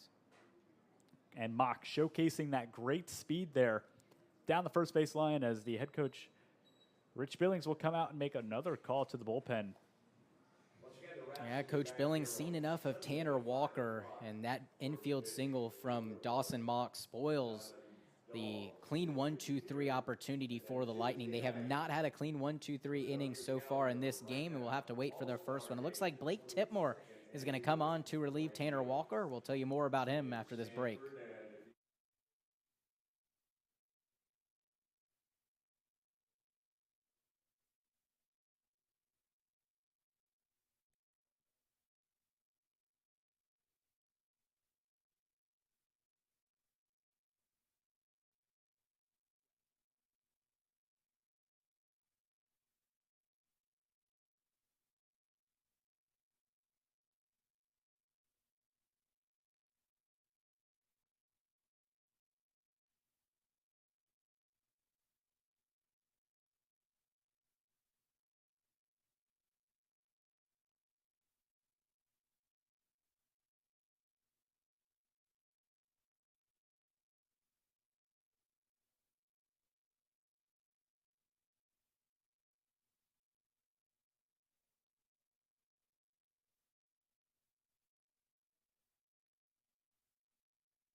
Welcome back. It is Blake Tipmore to come on in relief for Tanner Walker, and he will inherit a runner at first base, and Stuart Puckett is the batter at the dish now. If I do have that right, looks like number 7. Yeah, Stuart Puckett back in the box. So Blake Tipmore, one of the best pieces for Coach Billings, comes on. Runner goes. The first pitch is popped out of play, foul. So far on the year, Tipmore has looked really good. 1.42 ERA, 3-0 in his 8 appearances, all in relief. 12 2/3 of an inning, 7 hits given up, 2 earned runs, 8 walks, 17 strikeouts in 12 2/3. So he's a really overpowering pitcher and racks up those Ks for sure. His last outing was June 24th, an inning and 2/3, gave up a hit, no runs, 1 walk, 1 strikeout, and has really had no glaring mistakes in terms of his outings. His worst one was on June 17th. He pitched an inning, gave up 2 hits, 1 earned run off a home run. And looks like they might have Mock in a rundown. Strom will throw towards second, and it'll be Grant Jordan to apply the tag to get the Lightning out of things here in the bottom of the 6th inning. So Tipmore doesn't even have to retire Stuart Puckett. He takes care of Dawson Mock with a throw down to first and then on to second for out number 3. We head to the 7th inning, still a 4-1 lead for the River Rats.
Top of the 7th inning. It's the Lightning due up against Nico Halkus once again, and back with the play-by-play for the remainder of this ball game. It's Christian Busse.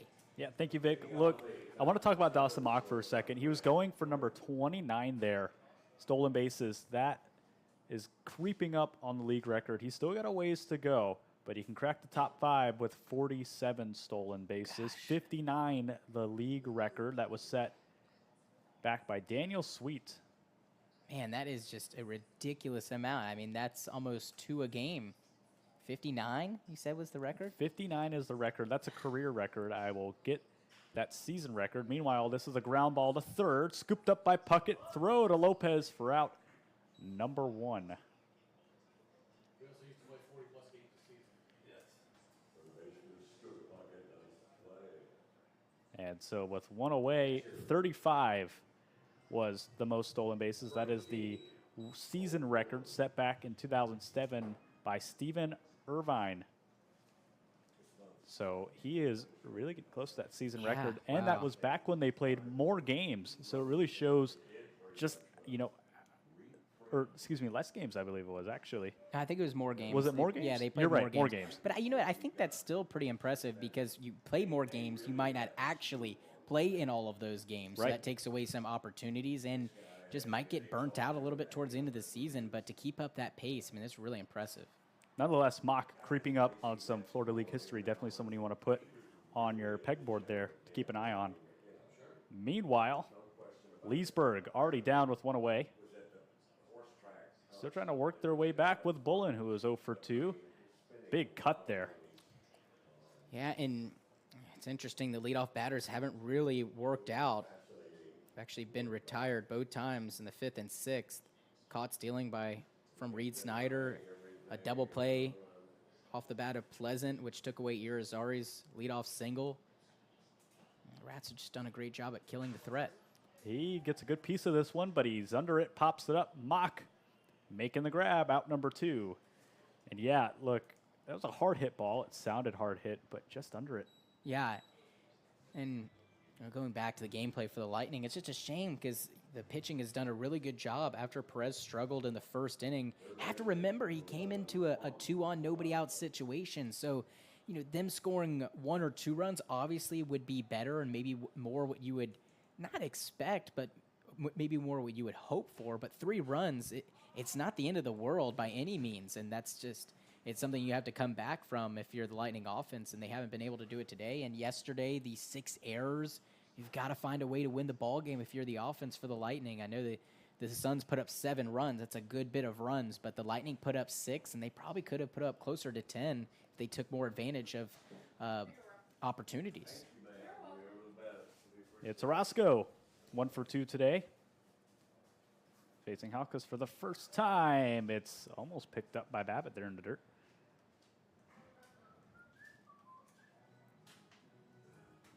Still trying to find their opportunity.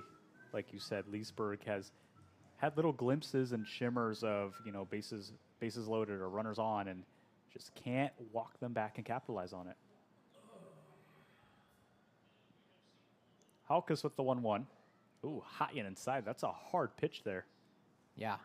Good job by Roscoe getting out of the way of it. I think he's glad he did. 84 miles an hour, that pitch. Yeah.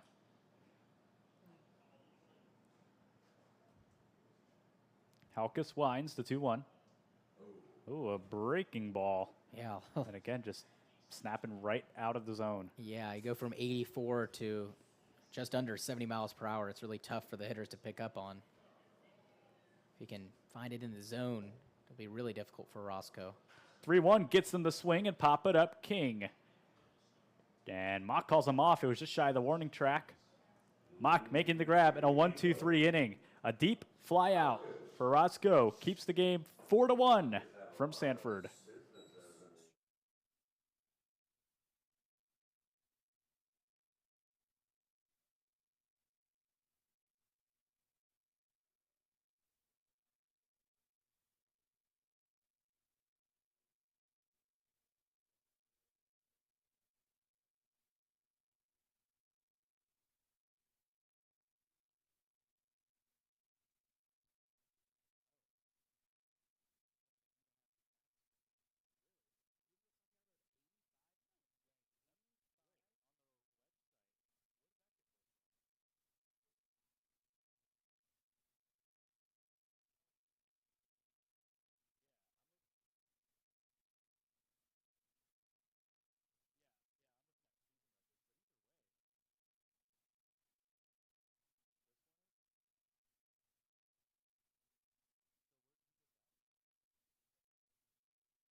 Bottom of the 7th for the River Rats, and Stuart Puckett will once again lead off after the caught stealing on Dasamak. It's a ground ball to second, but it takes a wild hop off the infield grass right over the head of Logan Pleasant. That is just so unfortunate. I mean, actually, excuse me, it looks like it's Ryan Jenkins over there at second base. That's a change now. So Pleasant is out. Actually, I think now thinking about it, I think I noticed that last inning. I don't know why I didn't say anything. I just wasn't very sure on it. Shame on you, Vic. I know. Well, the play was it went, pitcher to Strom and then to short. So Grant Jordan applied the tag to end the inning. But I thought I saw someone besides Pleasant coming off the field. So it is Jenkins at second base. So he does come in and now has officially played in all the games in this summer with Charlie Keller. Lopez pops up. Jordan and Orozco under it. Orozco makes the grab, snags it out of the air for out number 1. First pitch, swinging and a fly out to third base for Lopez. Yeah, and it's just like the baseball gods don't want the Lightning to get a clean 1-2-3 inning after that ground ball to Jenkins at second base. I mean, it's sometimes just not the pitcher's day, but they've done a really good job of getting around that. That was a close one at first base. Threw the tag on him. And yeah, you're right. Just some tough breaks for the defense here.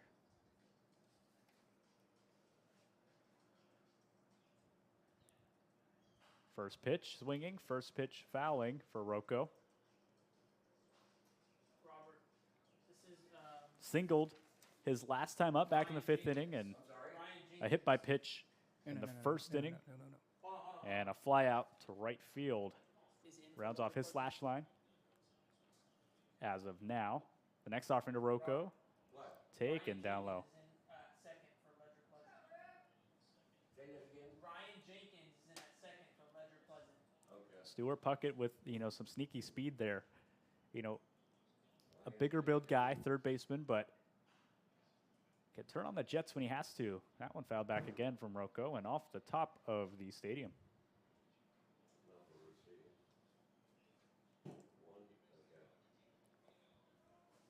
So now just guessing that Jenkins came in as a defensive substitution last inning in the 6th. Because we've not seen him bat yet.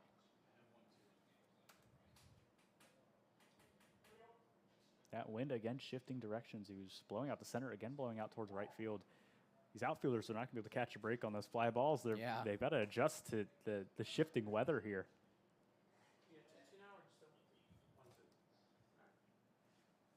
1-2 count. Toss it over to first base.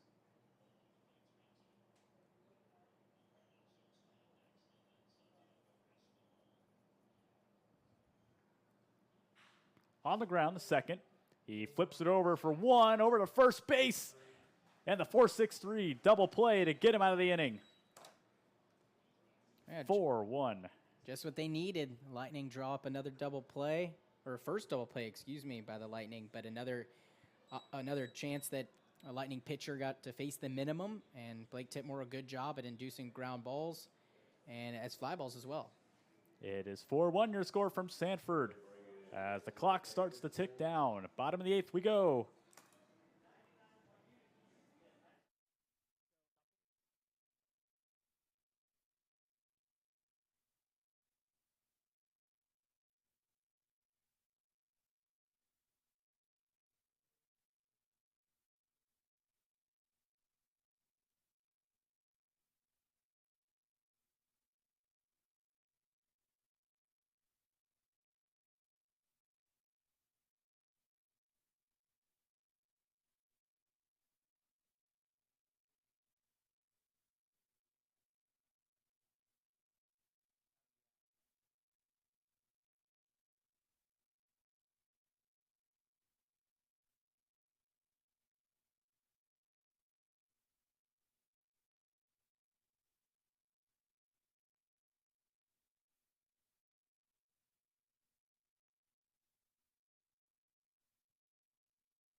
personnel change for the River Rats. Trey Wheeler pitching in relief and to hopefully close out this game for the Rats. A 6.23 ERA and 4 innings pitched. Again, a handful of hits, a handful of strikeouts, and a handful of walks. You know, a guy who has struggled with command issues, but able, again, to capitalize when he needs to and get these outs, whether he has to use a defense or get someone to chase. Yeah, you can never count out the Lightning. Have done a good job at clawing their way back, coming back in late into games as well. So despite the lack of offense since the second inning, still not out of it. Just a 3-run lead for the River Rats. It is the top of the 8th, not the bottom of the 8th after that little slip there going into the middle of the inning. It happens. Top of the 8th, 4-1 your score. Lightning still trying to work back. It's inside to Strom. Yeah, Strom so far 0 for 1 with a fly out back in the 4th and a walk in the 2nd. Already an early 2-0. And again, missing the zone. Yep. So the pitcher's worst friend is the free passes, especially against the Lightning order. And you'd think with all these wasted opportunities with the leadoff man aboard for the Lightning that they'd have to break through here if they do get a leadoff man aboard and maybe a couple other runners. Well, they get the leadoff man aboard, and now there's a runner on first. We talked about Trey Wheeler, command issues, and right there, already starting off with the leadoff walk. Meanwhile, Caden Lopez running out to the bullpen to get warm, so perhaps just an opportunity to get Lopez warmed up here. Mm-hmm. And the first lefty that the Lightning are seeing in tonight's ball game. First lefty pitcher period between both teams. Yeah, all of the pitchers tonight have been righties. He's able to find the zone for a strike on that pitch. And you're right, yeah, first lefty that Leesburg has seen tonight.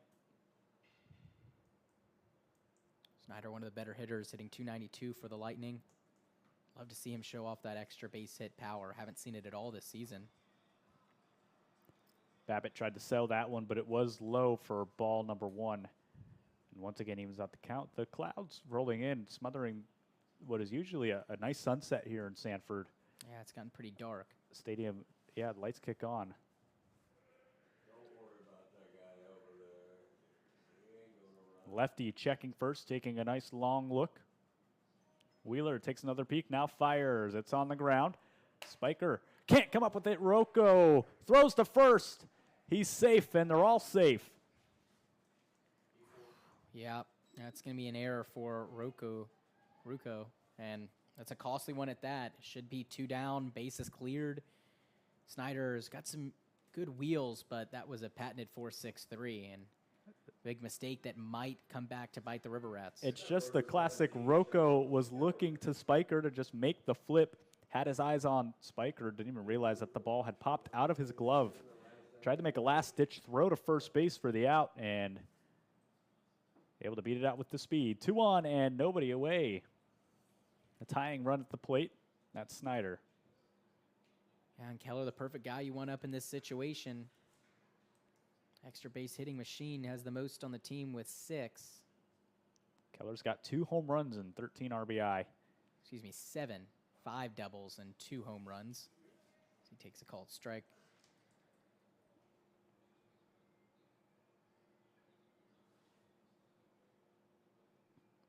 With runners on, he's 13 for 40, so hitting .325, and a good opportunity here to pad those stats. Neither team has scored since the 5th inning. Leesburg hasn't scored since the 2nd inning. That's outside.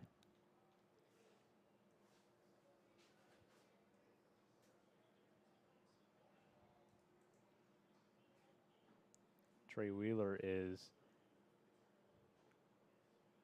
trying to stretch out as much as he can, as there's some action in the Leesburg bullpen as well. Check swing, it is going to get a piece of him. They say he got him on the wrist. Bases loaded, nobody out. And Trey Wheeler has gone from an easy relief start to a jam. Yeah, you're exactly right, and I think the Rats have gotten another pitcher up in the bullpen and as quick time as they could have, but I don't know if it'll be quick enough. It'll be a pinch hitter now for the Lightning, it's Trey Kraft in for Nick Wroblewski, who's struggled the past couple of games. But even if they wanted to throw in another pitcher, I don't think that he's ready just yet. And I think they would have had to probably warm him up at the start, but before this inning even started, if they wanted to get him in on time. So it will have to be Wheeler to face Trey Kraft with the bases loaded. Yeah, you're right. Wheeler will have to hang on. Bases loaded. Corners come in. The first pitch is a liner, and a good effort by Spiker to try and make the grab, but a run will score.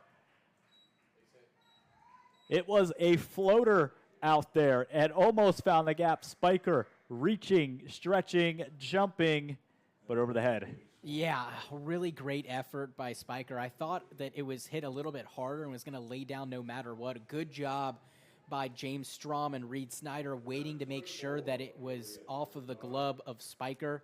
And good job able to get that run in, and James Strom and Snyder able to get into third base without it having to be a close play. 4-2 your score now. The tying run at second base. Nobody out still. The bases are still loaded. Just so interesting because Kraft coming into this game and still now after that base hit is hitting under the Mendoza line, but he scored 13 runs and he's had 15 walks, so he has contributed so much. The left-hander deals, and it's inside and catches the zone for a strike. I mean, just talk about a guy that, you know, he's not going to maybe give you a lot of base hits during this summer, only 6 so far and 32 at-bats, but he's finding himself ways to get on base and to get around and get in. 0-2. Check swing. They ask if you went. They say no. The ball is smothered. Everybody will hang on where they are. That was Kraft's 6 RBI as well. So 6 hits and 6 RBI. So he's really making his hits count. And it seems like whenever he's at the plate, he's prolonging innings. He's doing things to disrupt the pitchers, whether it's at the dish and drawing a walk. I mentioned the 15 walks. That's just one under the team lead. And if he's on the base pass, he's messing with the pitchers. 1-2. The pitch gets him to foul it off and out towards the street. So close to getting this first out, this first elusive out, first strikeout. Just trying to dig and throw anything he can, it seems like. And Irizarry did strike out back in the second inning, but he is not a prime strikeout candidate. Ton of at-bats and just 11 Ks so far. Is always putting it in play, it seems. Here's the next offering. Again, gets him to swing and fouls it back right where he put the last one. Put in perspective, Keller just one more at-bat than Irizarry, but has 5 more strikeouts. Talk about a guy that doesn't strike out a lot, Marco Moises, but he is not in the game tonight. 1-2, once again from Trey Wheeler, who deals. He's able to punch him out, looking. A put-out call with flair from the umpire. Took him a second to make the signal, but nonetheless, first strikeout.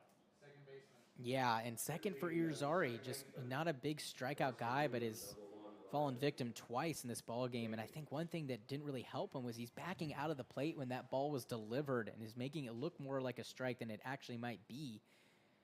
Not to say that it's not a strike all the way. We don't have the greatest view from behind the batter's box, but when you back out of the plate like that, it doesn't really help your chances. Yeah, you're absolutely right. Same thing with taking off on a 3-2 Right. or a 3-1. Just give the umpire a chance to make that call. You Right. know. It brings up Jenkins, who pops into this game for the first time. Yep, came in the bottom of the 6th to replace Ledger Pleasant at second. First at bat, though. 1 away, but the bases are still all juiced up. Pitch that just misses. Yeah, if you're the Lightning bats, you just can't dwell on that last strikeout by Irizarry. One of the better hitters for the Lightning, guy that has some of the most at-bats. Just have to flush it. Here's the 2-0. Gets in the swing, a diving effort by Puckett, who gets the glove. He tags the base for 1 over the first, and a great double play. They save the runs from scoring, keep it a 2-run game. 4-2, Sanford due up.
Another pitching change for Leesburg. Peniagua coming in. You've got the story, Vic.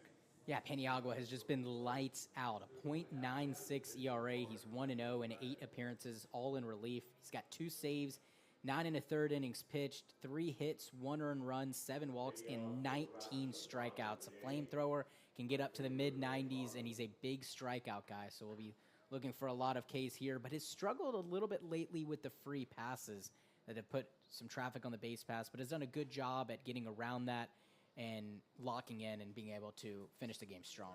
A big strikeout guy is exactly what Leesburg needs. Peniagua deals and finds his own. Evens at the count, 1-1 on Drake Harmon. Peniagua, just 9 1/3 innings. You'd think that he'd have a little bit more just because of how talented he's been. Again, finds his own strike. Number 2 on Harmon. He's working very efficiently here. Yeah, he works pretty quick, too. Last time out, a clean bill, 1 inning, just the 2 walks, so that was the only thing. But it had 2 strikeouts, no hits, no runs. Inside on Harmon, that wind once again blowing out towards center. And then now shifting left to right. Just like I told you, Vic, this wind, a big factor whenever any team plays at Sanford. A combined 5 walks in his last 3 outings. 2-2s in the dirt. Not used to seeing that at all. In his first 5 outings, in his first 5 outings, he had just 2 walks, but his last 3 outings, he's had 5. So very interesting. 3-2 to Harmon. Hey, punch him out. He was looking at first base and gets him on the outside corner for strikeout number 1, out number 1 for Peniagua.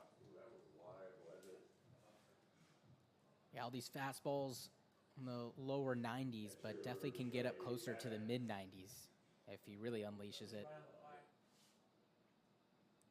Definitely had the speed on it that time. Peniagua faces Babbitt. Again, first pitch strike.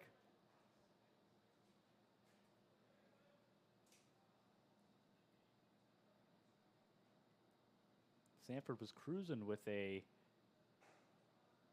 nice lead there, a 3-run lead going into last inning. Now a little tighter, 2-run lead. Right, but it could have been a lot worse for the River Rats, and they were able to get that double play, strand all 3 on the base pass, and that's just another wasted opportunity for the Lightning. You just can't have that. Not going to be able to win many games.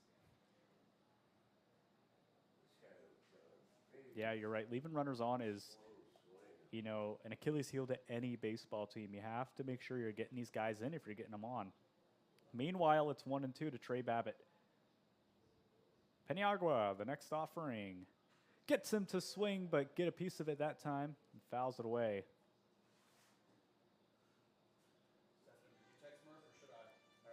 He will stay alive for at least 1 more pitch. Actually, not that many runners left on base in today's ball game. It's just been the lack of stringing together some momentum for the Lightning bats. It's really been the issue.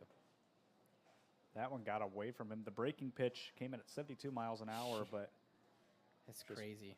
Broke on the high and inside there. It's just going from low 90s to low 70s. It's just such a big drop off. Again up high, and he has worked this count all the way back. It's such easy gas from Peniagua too. 90, 91, no problem, and can ramp it up if he needs to. Peniagua with the 3-2. Gets him to swing at 94 miles an hour. 90.4. Oh, 90.4. It felt like 94 It looked like 94. It was... Decimals are important, Vic. Yeah, no, you're right. You're right. It's definitely a weird angle for you, for sure.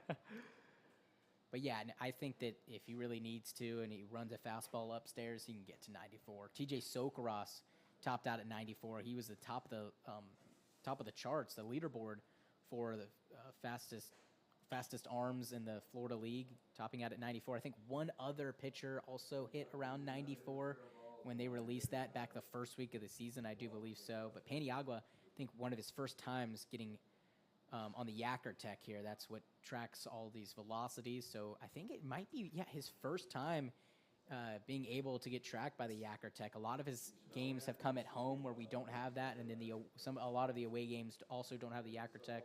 Just 2 fields do. So it's good to see him get on a radar gun a little bit, and hopefully he can have access to this after the game. The 1-1 is taken up high.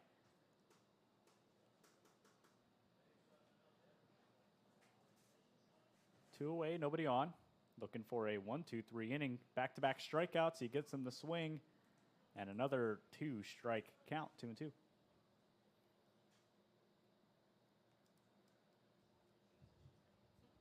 Paniagua is doing a great job at chewing at these Rats batters. 2-2 with 2 away. Gets him to swing at a high fastball, and Spiker goes down swinging. A 1-2-3 inning, 3 strikeouts for Paniagua. We're back in the top of the 9th, last chance for Leesburg.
Check that. That's number. Caden Lopez looking to close out this game for the River Rats, but he's got his work cut out for him. 2 runs, Vic.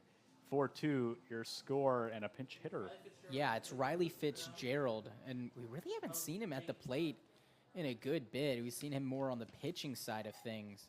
Not to say we haven't seen him in the longest time, but it hasn't had that many starts as of recently, and it's been put into games later. So just wondering what the reason is behind that. Obviously, we'll ask Coach after the game, but seen Fitzgerald more on the mound than at the dish. Little 2-way action going on here, Fitzgerald. Lopez fires it, a .96 ERA for Lopez this season. 9 innings pitched. He's got 16 strikeouts, 4 saves, and only 7 hits. This is the man to close it out. Already 2 strikes. Looking him up for something the other day, and it showed him hitting a home run that went to the plate for Stetson against Chris Sale. Correct. It's a 1-2 count, Gulf Coast. and that makes it 2-2 count. This guy doesn't want to hit, swing the bat.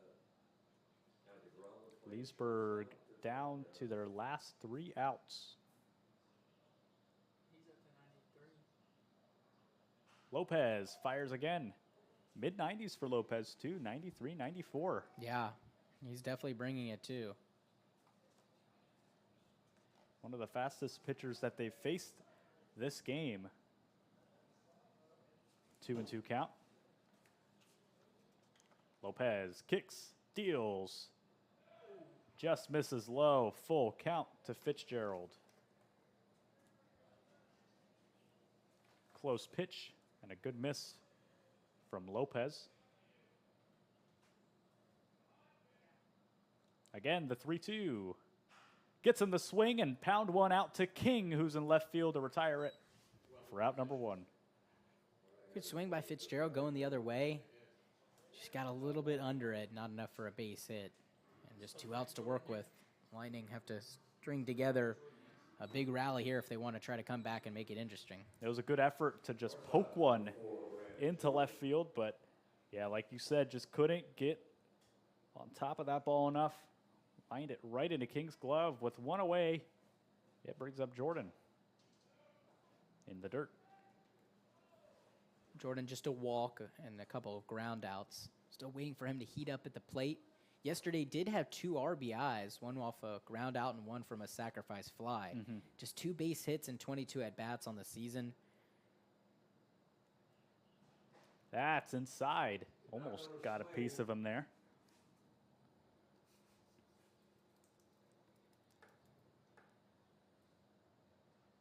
Two-oh count.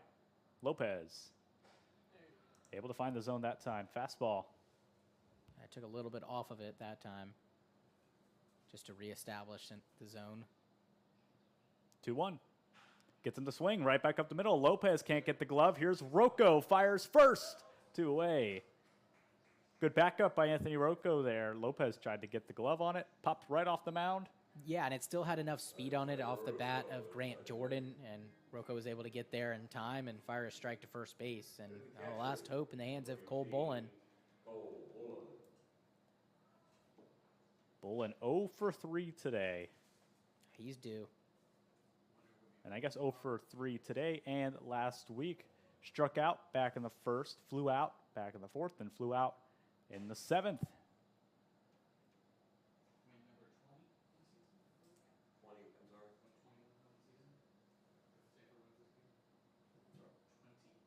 One 0 in the dirt once again. And he was able to work him back to a pitcher's count last time, but early 2-0 once again.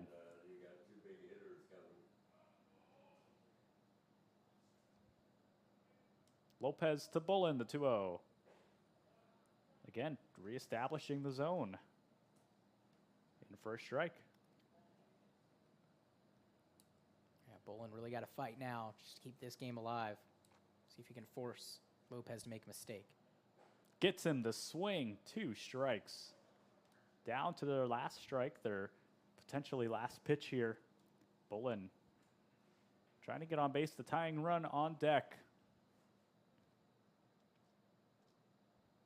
2-2. Fouled back. He'll stay alive one more time. 5 pitches this at bat, working Lopez. Spiker playing from the grass over at short. He will wind the 2-2. Little dribbler, but pops foul off the back of home plate. Really good fight by Bullen. Seeing a lot of pitches from Lopez. See if he can get one he likes. With 2 away, you definitely want to get your money's worth here. Last at bat of the game. Here's the 2-2 one more time from Lopez. Fouled back. 96, and that was pitch number 7 of the at-bat. Yeah, he's really bringing it. Emptying out the tank, even though this is just his lone inning pitching. Caden Lopez says, go big or go home. 96 miles per hour out of his hand. Again, the 2-2. Gets him the swing, and that's the way she ends. A strikeout for Caden Lopez. The River Rats take win number 20 and get out from under the Leesburg Lightning, who took one from them the last time they played a full game. Yeah, and this is, a breath of fresh air for the River Rats after losing that game and snapping the 17-game win streak. Not that there was any problems for the Rats. I mean, almost they're a shoe, and I feel like they've already clinched at least a spot in the playoffs. They had to have now, but the breath of fresh air really just meaning, you lose one game, you've got a ton of rainouts, and then you don't play for 3 or 4 days, and it might be a little bit, you come back, it might be a little bit rusty. Of course, the pitchers did have time to rest up, and it proved to be really beneficial. Pitchers plenty of time to rest their arms. They come out and give up just 2 runs against a really good Lightning offense. And 2 runs against the Lightning, it might as well be 0 or 1 with the way that this offense has been performing. So hats off to the River Rats. They are not fazed by the multiple days off due to the rainouts and everything like that. So, and the water main issues too. So it didn't matter how many days they'd have off, and they put together a really good game, starting with the pitching. And 4 runs might not blow you away, but it's against a really good pitching staff for the Lightning that has seemed to figure things out.